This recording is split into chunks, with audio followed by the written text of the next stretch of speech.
Hi everyone. Welcome to Sridhar CC. So ఈ క్లాస్‌లో మనం November month part 2 current affairs discuss చేద్దామండి. So this is very helpful for you. SBI examinations కానీ, then IBPS mains ఎగ్జామినేషన్స్‌కి వీటికి బాగా హెల్ప్ అవుతున్నాయి.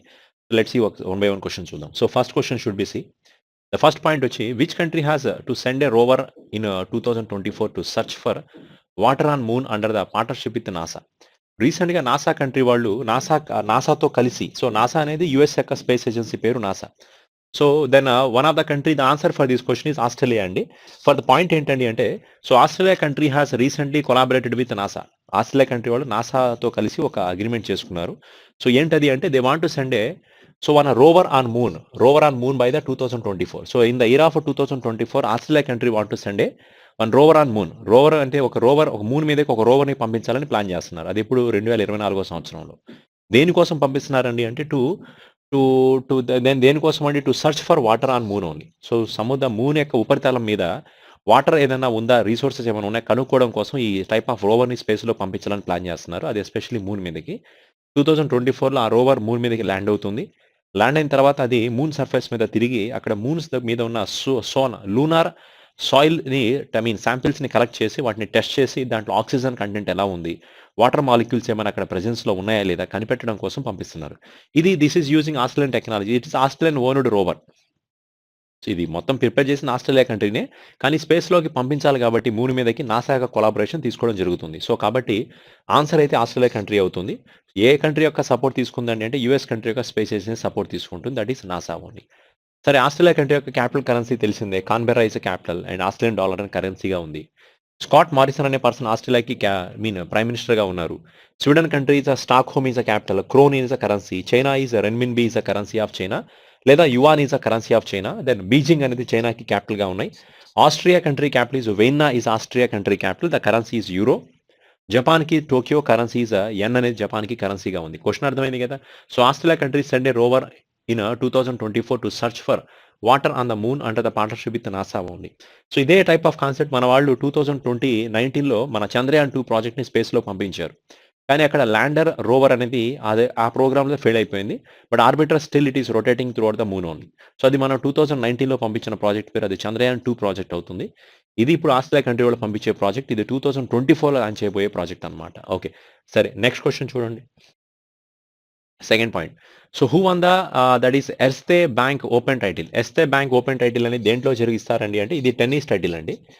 సో ఇది రీసెంట్‌గా ఏ కంట్రీలో చేశారండి అంటే this is happened in Austria. ఆస్ట్రేలియాలో జరిగిన టెన్నిస్ టైటిల్. అది especially Vienna. So Austria country capital ఇందాకే చెప్పాను వెయిన్నా అని. అక్కడ జరిగింది ఈ ఎర్స్తే బ్యాంక్ ఓపెన్ టైటిల్ అనేది. సో ఈ టైటిల్‌లో గెలిచిన పర్సన్ ఎవరని అడుగుతున్నారు. The name of the person is Alexander Zverev అనే పర్సన్ గెలిచారు. Then Alexander Zverev is the winner of this one. And Frances Tiafoe అనే person runner. And this person is from USA country. And this Alexander Zverev is from Germany country. ఇతను Germany కంట్రీకి సంబంధించిన tennis player. ఫ్రాంకిసిస్ టయోఫీ అనే person USA కంట్రీకి సంబంధించిన tennis player. ఇక్కడ Casper rude అనే person ఉన్నారు చూసారా, ఇతను నార్వే కంట్రీకి సంబంధించిన టెన్నిస్ ప్లేయర్. ఇది నిరోబెక్ రోస్బర్గ్ అనే పర్సన్ లేరండి. యాక్చువల్‌గా నికో రోస్బర్గ్ అయితే అతను ఒక ఫార్ములా రేసర్ అవుతారు. బట్ జర్మనీ కంట్రీకి సంబంధించిన పర్సన్ రేసర్ అయ్యి ఉండేవాడు. నోవాక్ జోకోవిచ్ అనే పర్సన్ ఎవరు? This person is from Serbia country driver. Serbia country tennis player. ఇప్పుడు పాయింట్ అంటే రీసెంట్‌గా జరిగిన 6థ్ పారిస్ టెన్నిస్ టైటిల్‌లో గెలిచిన పర్సన్ ఇతనే. 6థ్ Paris tennis or open tennis. 6థ్ Paris open tennis title winner is also the Novak జోకోవిచ్ ఓన్లీ. సో ఇప్పుడు పాయింట్ చూడండి ఇక్కడ. ఎర్ఎస్ బ్యాంక్ ఓపెన్ టైటిల్ గెలిచిన పర్సన్ ఎవరు? Then Alexander Zverev from Germany country. ఓడిపోయిన పర్సన్ పేరు రన్నర్ ఎవరండి అంటే ఫ్రాన్సిస్ థియోఫే. ఈ 6థ్ రష్యన్ ఓపెన్ టెన్నిస్ టైటిల్ గెలిచిన పర్సన్ నోవాక్ జోకోవిచ్ ఫ్రమ్ ఏ కంట్రీ అండి అంటే సెర్బియా. సెర్బియా కంట్రీ యొక్క క్యాపిటల్ ఏమవుతుంది? That is Serbia country capital we know that is Belgrade is a capital and dinar is a currency of this particular country only. Okay. So Germany country capital is Berlin is a capital of Germany and euro is a currency of Germany. ఈ బెర్లిన్‌లో మనకి Transparency International head office ఉంది కదా! Transparency International is giving the corruption index.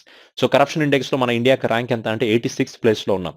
ఆ corruption index release చేసి ఆ international transparency international ఏదైతే ఉందో దానికి హెడ్ ఆఫీస్ బెర్లిన్‌లో ఉంది. Berlin is a capital of Germany country అవుతుంది. సరే, next question is so who has been named as a goodwill ambassador for the United Nations Food Programme. United Nations food ప్రోగ్రామ్‌కి ఎవరిని goodwill అంబాసిడర్స్‌గా appoint చేశారు? And who was appoint as a goodwill ambassador for the United Nations Food Programme that is డబ్ల్యూఈపీ.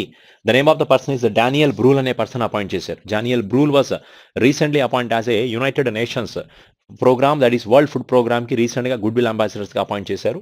Wear is head office of this World Food Programme? That head office is belongs to Rome. Rome is the capital of Italy country. Rome అనేది Italy కంట్రీకి capital అవుతుంది. The currency of Italy is considered as a euro. And 2020లో ఈ World Food ప్రోగ్రామ్కి Nobel peace award కూడా రావడం జరిగింది, Nobel peace prize. And same in Rome you can also have that is food and agriculture organisation headquarters is also belongs to FAO. head office is also belongs to same place, that is in Rome only. So come to the next question. Next point should be see which organization joined hands with the All India Micro Small Medium Enterprises Association to promote the listing of MSMEs. So recently ఈ point చాలాసార్లు repeat అవుతున్నాయండి. రీసెంట్గా మన Bombay stock exchange ఏం చేస్తుందండి అంటే India MSME అసోసియేషన్తో అతనితో వెళ్ళి కన్సల్ట్ చేయడం జరిగింది. ఎందుకండి అంటే ఈ MSMEs ఏవైతే ఉన్నాయో వాటిని స్టాక్ మార్కెట్లో లిస్ట్ చేయాలనే ఉద్దేశంతో అగ్రిమెంట్ చేస్తున్నారు. ఇప్పుడు ఒక MSME కంపెనీ స్టాక్ మార్కెట్లో లిస్ట్ అయింది అనుకోండి, స్టాక్ ఎక్స్చేంజ్లో లిస్ట్ అయితే ఏమవుతుంది, దాంట్లో చాలా మంది పర్సన్స్ ఇన్వెస్ట్ చేస్తారు. ఆ ఇన్వెస్ట్మెంట్ పెట్టడం వల్ల ఆ కంపెనీకి అమౌంట్ ఆఫ్ మనీ అనేది జనరేట్ అవుతాయి, క్యాపిటల్ జనరేట్ అవుతుంది. ఆ క్యాపిటల్తో వాళ్ళ బిజినెసెస్ని ఎక్స్పాన్షన్ చేసుకోవచ్చు. దానివల్ల ఈ MSMEs అనేది ఇండియన్ ఎకనామికల్ సిస్టంలో ఒక పార్ట్గా మారితే ఇండియన్ డెవలప్మెంట్కి సపోర్ట్ చేయగలుగుతాయి. అందుకనే ఉద్దేశంతో మన ఇండియాలో ఉన్న one of the stock exchange company ఏదైతే ఉందో BSE, Bombay stock exchange, it is recently collaborated with India MSME association, especially to promoting the MSME sectors in stock markets. That's why this type of agreement is happening. So దానికోసం BSE HDFC బ్యాంక్తో కూడా agreement చేసుకోవడం జరిగింది. ఎందుకు? MSMEస్ని support చేయడం కోసం. ఇలా రీసెంట్గా చాలా కొలాబరేషన్ జరుగుతున్నాయండి. ఈ BSE యొక్క NSE, BSE, SEBI వీటి యొక్క అన్నిటికీ హెడ్ ఆఫీస్, అలాగే RBI, ఈ నాలుగిటికి హెడ్ ఆఫీసెస్ ఎక్కడ ఉన్నాయండి అంటే that answer should B that is in Mumbai only. ఆ SEBIకి మాత్రం హెడ్ ఆఫీస్ వచ్చి లక్నోలో ఉంది. SEBIకి రీసెంట్గా ఎస్ రమన్ అనే పర్సన్ని చైర్మన్గా అపాయింట్ చేశారు. So S Raman was appoint as a chairman of this one. SEBIకి ఆల్రెడీ తెలుసు కదా, అజయ్ త్యాగి అనే పర్సన్ దీనికి హెడ్గా యాక్ట్ చేస్తున్నారు. Ajay Tyagi is acting as a chairman of SEBI. RBIకి శక్తికాంత దాస్ ఉన్నారు. BSEకి దెన్ విక్రమజిత్ సేన్ అనే పర్సన్, విక్రమజిత్ సేన్ అనే పర్సన్ BSEకి చైర్మన్గా యాక్ట్ చేస్తున్నారండి, చైర్మన్. NSEకి గిరీష్ చంద్ర చతుర్వేది అనే పర్సన్, GC చతుర్వేది అనే పర్సన్. సో GC చతుర్వేది అనే పర్సన్ NSEకి చైర్మన్గా యాక్ట్ చేస్తున్నారు. ఓకేనా, GC చతుర్వేది. అలాగే GC చతుర్వేది అనే పర్సన్ ICICI బ్యాంక్కి పార్ట్ టైం చైర్మన్గా కూడా ఉన్నారండి. సరే, నెక్స్ట్ క్వశ్చన్ చూడండి. ఈ బుక్ని రాసిన పర్సన్ ఎవరు? సో ఈ బుక్ పేరు ఏంటి? Nehru the debate that defined India. Who is author of the book Nehru the debates that defined India? Nehru the debate the defined in India. So this is Nehru ruling గురించి. Nehru prime minister of ఇండియాగా ఉన్నప్పుడు ఏ విధంగా ruling జరిగింది, వాటి యొక్క డిబేట్స్ ఏమున్నాయి, వాటి యొక్క రూలింగ్ గురించి రాసిన బుక్ ఇది. ఈ బుక్ని రాసిన పర్సన్స్ ఎవరండి అంటే మొత్తం ఇద్దరు రాశారు. So who are the two persons? One person name is Tripurdaman Singh, అలాగే Adil Hussain. Tripurdaman Singh and Adil Hussain, this two persons has return this type of book only. The name of the book is Nehru, the debates that defined India. Now another point is, you can say this also here there are two more persons are there, Manu Pillai and alage VS Srinivasan. Manu Pillai recent గా False Allies అనే ఒక book రాశాడు, False Allies. ఇది October month లో release అయిన book అండి. అలాగే VS Srinivasan అనే పర్సన్ కూడా the origin of Indian stories అని, Indian states, the origin story of Indian states. So Indian states అనేది ఏ విధంగా ఫామ్ అయ్యాయి, లాంగ్వేజ్ని బట్టి స్టేట్స్ ఏ విధంగా ఫామ్ అయ్యాయి అనే దాని మీద రాసిన బుక్ ఇది. VS శ్రీనివాసన్ రాశారు. ఇది ఫాల్స్ అలీస్ అనే బుక్ మను పిల్లై రాశారు. మిగతా పర్సన్స్ అంత ఇంపార్టెంట్ ఏం లేదు. త్రిపుర ధమన్ సింగ్ అనే పర్సన్, ఆదిల్ హుస్సేన్, వీళ్ళిద్దరూ రాసిన book the Nehru the debates the defined India book రాసింది వీళ్ళండి. ఓకే, సరే, నెక్స్ట్ క్వశ్చన్ చూడండి ఒకసారి.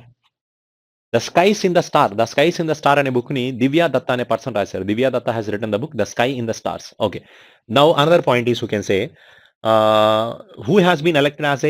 who has been elected to the International Law Commission for the 5 years term starting from January 1st, 2023. January 1st, 2023 నుంచి international Law కమిషన్కి మన Indian person ఒక person మెంబర్గా అపాయింట్ చేశారు. ఆ ఇంటర్నేషనల్ లా కమిషన్లో there are some set of group of peoples will be there. దాంట్లో మన ఇండియన్ పర్సన్ని 5 yearsకి ఆ ఇంటర్నేషనల్ లా కమిషన్లో ఒక మెంబర్గా అపాయింట్ చేయడం జరుగుతుంది. అండ్ ఈ అపాయింట్మెంట్ అనేది 2023 నుంచి 5 years ఉంటుంది. అంటే 2023 నుంచి 2028 వరకు కంటిన్యూ చేస్తారు. ఇంతకీ ఎవరిని అపాయింట్ చేశారండి అంటే the name of the person is Bimal Patel అనే ఒక ఇండియన్ పర్సన్ అపాయింట్ చేయడం జరిగింది. And one more point is, you can say where is head office of this International Law Commission? This International Law Commission start అయింది 1947లో start చేశారండి, which is belongs to that is in జెనీవాలో International Law కమిషన్కి head office ఉంది. ఈ International Law Commission చేసే main purpose ఏంటండి అంటే they are conducting some discussions, debates conduct చేసి దెన్ లా కమిషన్లో కొత్త అప్డేట్స్ తీసుకొస్తూ ఉంటారు. అంటే కొన్ని డిస్కషన్స్ అండి. Every year they are making some collaborations. అలాగే కొన్ని డిస్కషన్ చేస్తారు. సో, లా కమిషన్‌లో ఏదైనా కొత్త అప్డేట్స్ కానీ, కొత్త రూల్స్‌ని గాని ఇంప్లిమెంట్ చేస్తూ ఉంటారు. అది ఇంటర్నేషనల్ లా కమిషనర్ చేసే మెయిన్ పని. దాంట్లో భీమాల్ పటేల్ అనే ఒక ఇండియన్ పర్సన్‌ని హెడ్‌గా అపాయింట్ చేయడం జరిగిందండి. సో, ఇదే జెనీవాలో మనకి చాలా ఇంటర్నేషనల్ ఆర్గనైజేషన్స్ హెడ్ క్వార్టర్స్ ఉన్నాయి గదా! So, we can say the WTO head office is Geneva, WHO head office is Geneva, ILO head office Geneva, ISO head office Geneva, UNCTAD United Nations Conference on Trade and Development గాని, తర్వాత WMO World Metrological Organization, International Committee on Red Cross కావచ్చు. And we can say World Intellectual Property Organization కావచ్చు. International campaign and evolution of nuclear weapons కానీ, ICAN, వైపో, ICRC, WMO, UNCTAD, ISO, ILO, WHO, WTO plus దాంతో United Nations Human Rights Commission అవ్వచ్చు. అలాగే United Nations Commission on High Refugees అవ్వచ్చు. High refugees. So, and we can say international. So, these are the different organizations. అలాగే World Economic Forum గాని, WEP ఇది జెనీవాలోనే ఉంది. But the location is Cologny అనే ఒక ప్లేస్‌లో ఉందండి. So, these are the few international organizations which will have the headquarters belongs to Geneva only. So, రీసెంట్‌గా ఈ వినోద్ అగ్రవాల్ అనే పర్సన్ చనిపోయారండి. ఇతను ఒక singer. Vinod Agarwal is one of the singer and from the Bihar state he has died recently. Rakesh Sharma అనే person మన Indian first person has vent to space అండి. 1984లో రాకేష్ శర్మ అనే పర్సనే మన ఇండియా నుంచి స్పేస్‌లోకి వెళ్ళిన మొట్టమొదటి వ్యక్తి ఇతనే. సుయాజ్ 11 అనే ఒక రాకెట్‌లో నుంచి స్పేస్‌లోకి వెళ్ళిన పర్సన్ ఎవరు? ఈ రాకేష్ శర్మ అనే పర్సన్. సరే, నెక్స్ట్ క్వెషన్ చూడండి. And recently, Center adopted the which day as a Jan Jatiya Gaurav Divas honoring the Birsa Munda. Recent గా సెంట్రల్ గవర్నమెంట్ వాళ్ళు జన్ జతియా గౌరవ్ దివాస్ ని సెలబ్రేట్ చేస్తున్నారు. అది బిర్సా ముందాకి హానరింగ్ ఇవ్వడం కోసం. అంటే బిర్సా ముందా పుట్టినరోజుకి సందర్భంగా అతని బర్త్డేని ఎలా డిసైడ్ చేశారు? సో, ఆ పర్సన్ యొక్క బర్త్డేని జన్ జతియా గౌరవ్ దివాస్ గా సెలబ్రేట్ చేస్తున్నారు. సో, ఎందుకు ఆ పర్సన్ కి అంత ఇంపార్టెన్స్ ఇచ్చారు? ఇంతకీ బిర్సా ముందా ఎవరు? Indian first tribal freedom fighter. So, ఇండియాలో ఫస్ట్ ఒకే ఒక ట్రైబల్ ఫ్రీడమ్ ఫైటర్ ఉన్నారండి. ఆయనే బిర్సా ముందా. సో, చాలా యంగ్ ఏజ్‌లో చనిపోయిన పర్సన్స్. ఇతను ఆల్మోస్ట్ 24 ఇయర్స్ మాత్రమే బతికాడండి. 1875లో ఇతను పుట్టాడు. 1875 is birth year of this person. 1900 year the person was died in Ranchi only. రాంచీలో జైల్‌లో ఇతను చనిపోయారన్నమాట. ఆల్మోస్ట్ ఒక 24 ఇయర్స్‌లోనే ఒక గొప్ప ఫ్రీడమ్ ఫైటర్‌గా మారిన పర్సన్ ఇతను. కాబట్టి అతని బర్త్‌డేని ఎలా సెలబ్రేట్ చేస్తున్నారండి అంటే దట్ ఈస్ కన్సిడర్ యాజ్ ఏ జన జతియా గౌరవ్ దివాస్‌గా సెలబ్రేట్ చేస్తున్నారు. Which is on 15th of November only. ఈయన పుట్టినరోజు 15th నవంబర్ అని చెప్పొచ్చు. అండ్ 12th నవంబర్ ఏంటండి అంటే 12th November is you can say world pneumonia. So, world pneumonia day is on 12th of November. November 10th importance is world science day for piece and development. Science day for world science day for piece and development. World Science Day for Peace and Development only. That is on 10th. November 14th is, we can say, that is a Diabetes Day. Diabetes Day is on November 14th. Same day is, we can say, Rasagulla Day also. Rasagulla. So, same day is considered as a Rasagulla Day. Rasagulla Day. That is also on same day. The 16th of November is considered as a International Day of Endurance. International Day of Endurance అనొచ్చు లేదా tolerance అనొచ్చు. Endurance or we can say tolerance. So, these are the importance of these 5 days. Apart from this one, we can also have the November 7th.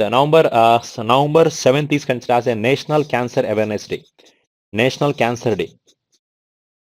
Cancer Day, November 7th. November 5th is considered as it is a Tsunami Awareness Day. Tsunami Awareness Day. Tsunami Awareness Day. Then 10th of November is considered as a 10th of November is already I said Science Day for Peace and Development. 11th is National Education Day because Abul Kalam Azad. So, National Education Day is on 11th of November. It is Abdul Kalam Azad birthday only. Then we can say he is the first Education Minister of India. Then another point is we can say the 17th of November is National Journalism Day. National Journalism. Then 18th of November is it is World Adults Day. The 19th of November is we can say this is World Citizens Day. Citizens Day. Same day is we can say National Integration Day. National Integration Day. Because of this is Indira Gandhi birthday is also 19th November. Same day is International Men's Day. International Men's Day is also 19th November. Same day is we can say World Toilets Day. World Toilets Day is also on same day only. At the same way, November 25th importance is, we can say 25th of November is, it is NCC Day, and same day is, we can say International Day for Eradication of Violence Against Women. Violence against women. Then 26th of November is considered as a 26th of November is, we can say it is Indian Constitution Day. Indian Constitution Day. Same day is, you can say National Milk Day. National Milk Day because it is a birthday of Verghese Kurian. Verghese Kurian is the father of White Revolution. Same day is, you can say National Law Day. National Law Day. So these are the few important dates belongs to November month only. Okay, we have to remember these all points. So the next question should be see. Next one is who has become the 71st Grand Master of India. 71st Grand Master is Sankalp Gupta from Nagpur.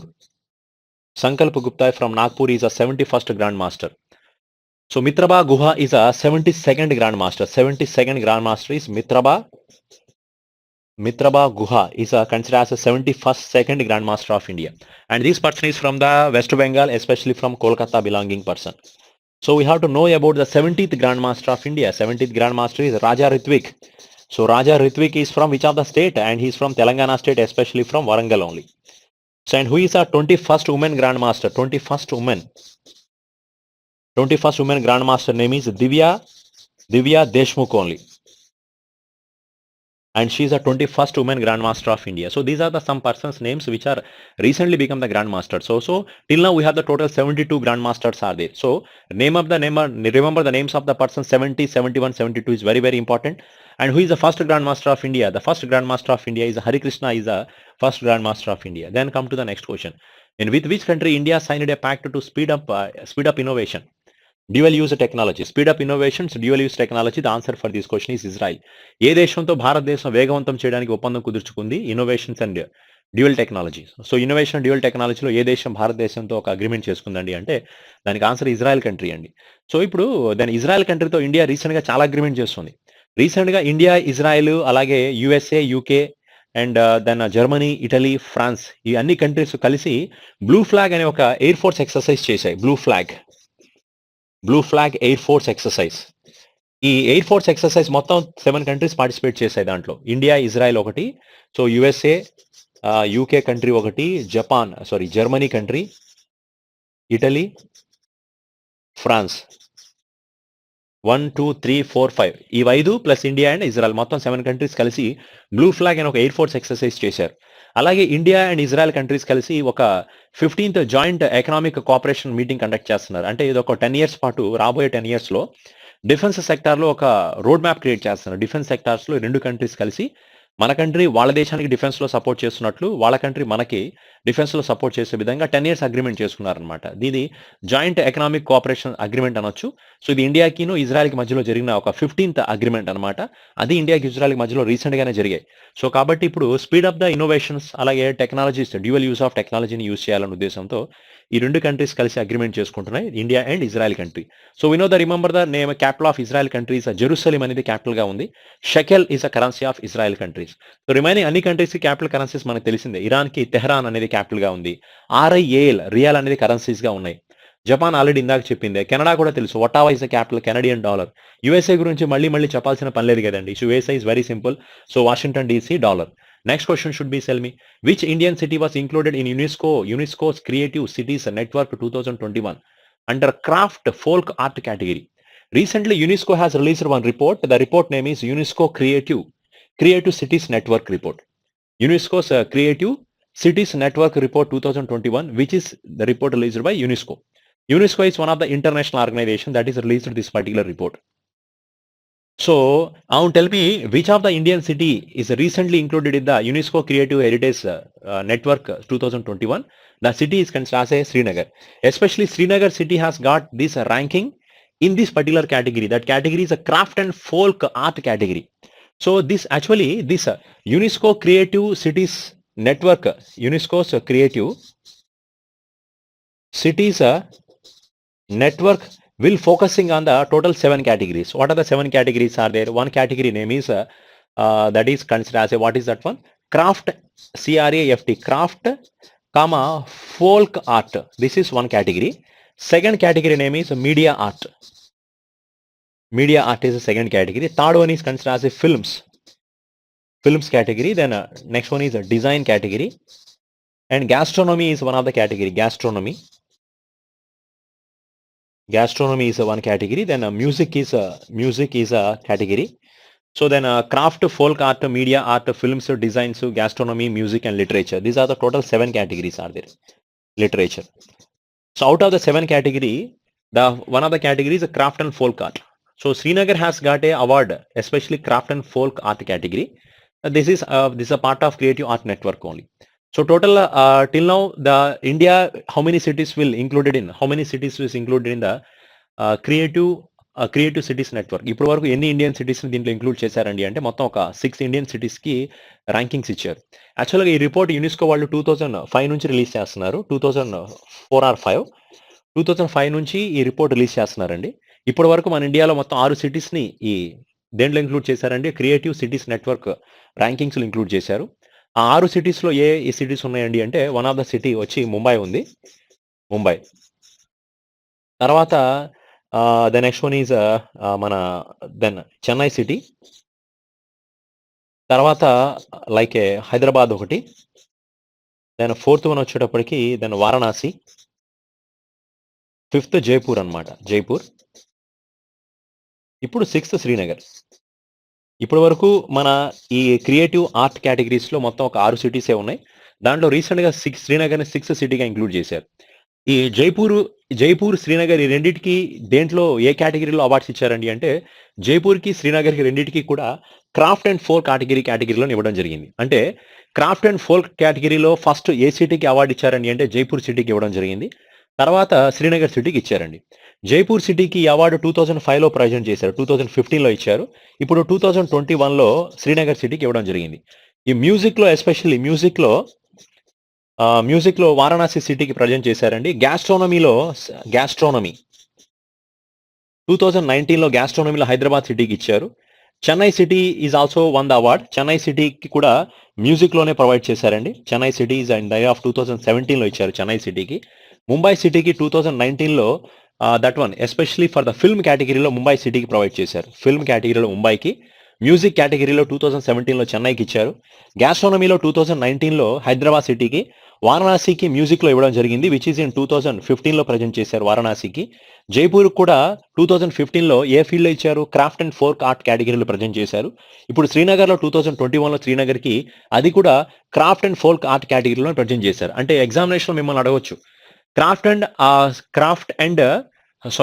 And folk art కేటగిరీలో ఏ second సిటీకి రీసెంట్గా global UNESCO creative cities network award present చేశారండి అంటే second సిటీని అడిగారు కాబట్టి the answer should be Jaipur చెప్పాలి, శ్రీనగర్ చెప్పాలి. అదే ఫస్ట్ సిటీ ఈ కేటగిరీలో అడిగితే then the answer should be Jaipur గురించి చెప్పడం వస్తుందన్నమాట. వరల్డ్ మొత్తం మీద యునెస్కో క్రియేటివ్ సిటీస్ నెట్వర్క్లో ఎన్ని సిటీస్ ఇంక్లూడ్ చేశారండి అంటే మొత్తం ప్రపంచం మొత్తం మీద ఇప్పటి వరకు క్రియేటివ్ సిటీస్ నెట్వర్క్లో 235 సిటీస్ని ఇంక్లూడ్ చేశారు.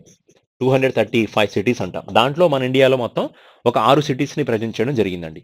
సరే, ఈ where is head office of UNESCO? UNESCO యొక్క హెడ్ ఆఫీస్ ఎక్కడని ఎగ్జామ్లో అడిగితే దెన్ సే ద ఆన్సర్ తెలిసిందే కదా మీకు, that is answer should be Paris. ఇదే ప్యారిస్లో మనకి organisation for economic cooperation development office ఇక్కడే ఉంది. Financial action task force headquarters ఇక్కడే ఉంది. దాంతోపాటు రిపోర్టర్స్ వితౌట్ బోర్డర్స్, ఈ 3 ఆర్గనైజేషన్స్కి అంటే మొత్తం యునెస్కోలో ప్యారిస్లో ఒక 4 ఇంటర్నేషనల్ ఆర్గనైజేషన్స్కి హెడ్ ఆఫీసెస్ చెప్పాను. యునెస్కో ఒకటి, ఓఈసిడి ఒకటి, ఫైనాన్షియల్ యాక్షన్ టాస్క్ ఫోర్స్ ఒకటి, ఆర్డబ్ల్యూబి అంటే reporters without borders. So this is some related informations here. Then come to the next question. So who was appoint as a high representative for youth by international human rights foundation? International human rights ఫౌండేషన్కి రీసెంట్గా international human rights foundation ఒక high రిప్రజెంటేటివ్ని appoint చేసింది, high representative for youth. So tell me who was the person was appointed? The name of the person is Daniel డెన్వెల్లే అనే person appoint చేశారు. సరే, ఇంతకీ ఇంటర్నేషనల్ హ్యూమన్ రైట్స్ ఫౌండేషన్ యొక్క head office ఎక్కడండి అంటే విచ్ ఈస్ ఇన్ న్యూయార్క్ అండి. న్యూయార్క్లో మనకు ఆల్రెడీ యుఎన్డిపి హెడ్ ఆఫీస్ ఇక్కడే ఉంది, యునైటెడ్ నేషన్స్ డెవలప్మెంట్ ప్రోగ్రామ్. తర్వాత యుఎన్ఓ హెడ్ ఆఫీస్ ఇక్కడే ఉన్నాయి. తర్వాత యూనిసెఫ్ హెడ్ ఆఫీస్ ఇక్కడే ఉంది, యూనిసెఫ్ అంటాం.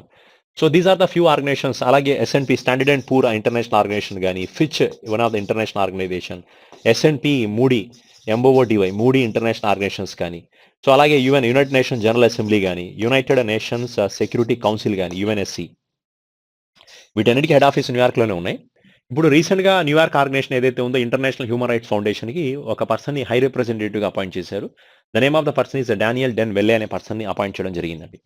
సరే, when you can celebrate the world human rights day? World human rights day ఎప్పుడు సెలబ్రేట్ చేస్తారు? వరల్డ్ హ్యూమన్ రైట్స్ డే అనొచ్చు, లేదా ఇంటర్నేషనల్ హ్యూమన్ రైట్స్ డేని ఎప్పుడు సెలబ్రేట్ చేస్తామండి అంటే that is 10th of December. So December 10th international human rights డేగా celebrate చేస్తాం. ఈ మామిడి దౌంబోవియా అనే పర్సన్ ఎవరు? ఈ పర్సన్ రీసెంట్గా ప్రెసిడెంట్గా అపాయింట్ చేశారు. ఏ దేశానికి ప్రెసిడెంట్ అండి? He was appoint as a president of Guinea. GUINEA, Guinea అనే దేశానికి ప్రెసిడెంట్గా అపాయింట్ అయిన పర్సన్ పేరు మామిడి దౌంబోవియా. సో ఈ ఎర్లియర్ కరెంట్ అఫైర్స్ క్లాసెస్లో ఈ పాయింట్ మనం కవర్ చేస్తున్నాం, మామిడి దౌంబోవియా అని. Okay, so come to the next question. Next question ఏంటంటే, who was appoint as a new chief of national disaster response force? ఈ national disaster response force అనేది national disaster management authority కంట్రోల్లో work చేస్తుంది. National disaster management authority. ఇప్పుడు ఈ national disaster management అథారిటీలో control work చేస్తున్న ఒక ఏజెన్సీ పేరు నేషనల్ డిజాస్టర్ రెస్పాన్స్ ఫోర్స్ అంటాం. ఎప్పుడైతే డిజాస్టర్ జరుగుతాయో, లైక్ ఫ్లడ్స్ కానీ, సైక్లోన్స్ కానీ, ఇలాంటి విపత్తులు ఎప్పుడైతే ఫామ్ అవుతాయో ఆ టైంలో సపోర్ట్ చేయడం కోసం NDRF టీమ్స్ వస్తారు. National disaster response force teams అంటాం. ఈ NDRFకి రీసెంట్గా ఒక పర్సన్ని కొత్తగా డైరెక్టర్గా అపాయింట్ చేశారు. And who was appoint as a new chief of this one? The name of the person is Atul Karwal అనే పర్సన్ అపాయింట్ చేశారు. Atul Karwal was recently appointed. ఇప్పుడు పాయింట్ ఏంటంటే, ఈ నేషనల్ డిజాస్టర్ రెస్పాన్స్ ఫోర్స్కి రెస్పాన్సిబుల్ మినిస్టర్ ఎవరండి అంటే home minister, that is Amit Shah. దేనికి?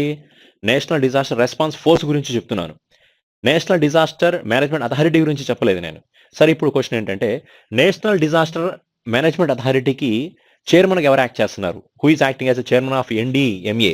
దీనికి చైర్మన్గా ఎవరు యాక్ట్ చేస్తున్నారండి అంటే that is a prime minister only. So prime minister acting as a chairman for this one. అంటే ఇప్పుడు మోడీ గారు యాక్ట్ చేస్తున్నారనమాట. సో దీనికి చైర్మన్ వచ్చి మోడీ గారు ఉన్నారు.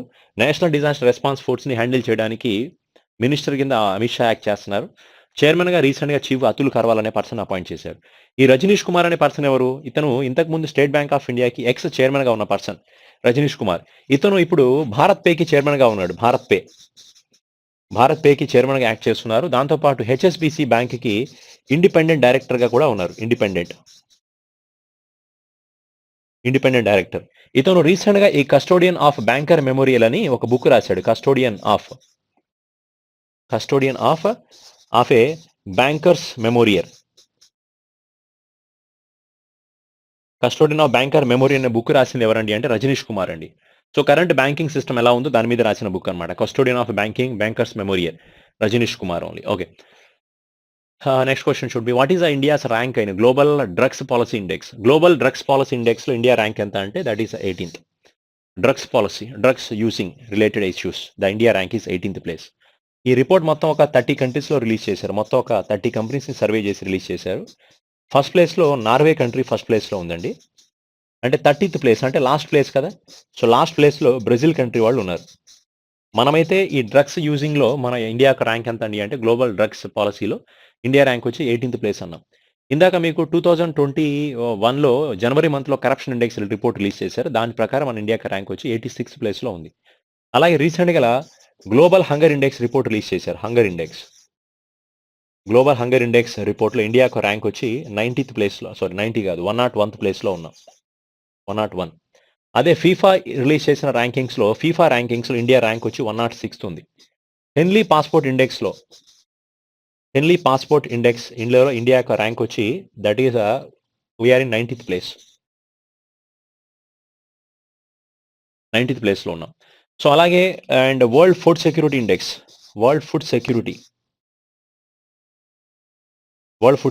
Index the India rank is we can say 71th ప్లేస్లో ఉన్నామండి. And digital quality life index India rank వచ్చి 59th ప్లేస్లో ఉన్నాం. So these are the some India ranks in different indexes.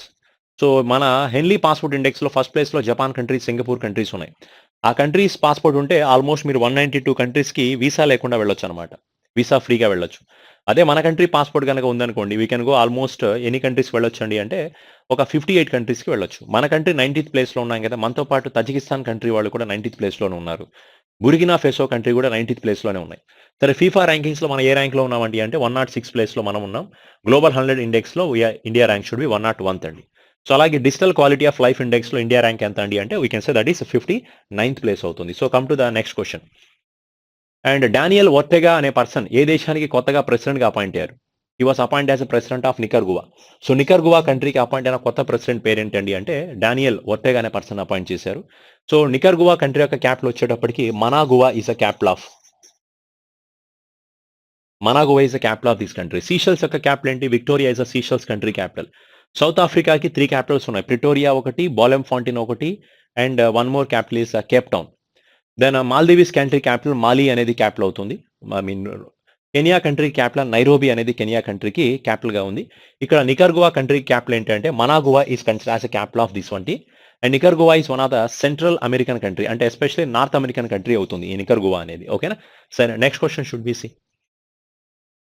Next one is which bank has launched the vehicle linked deposit scheme known as Kavacham. ఏ bank వాళ్ళు రీసెంట్‌గా vehicle linked deposit స్కీమ్‌ని launch చేశారు.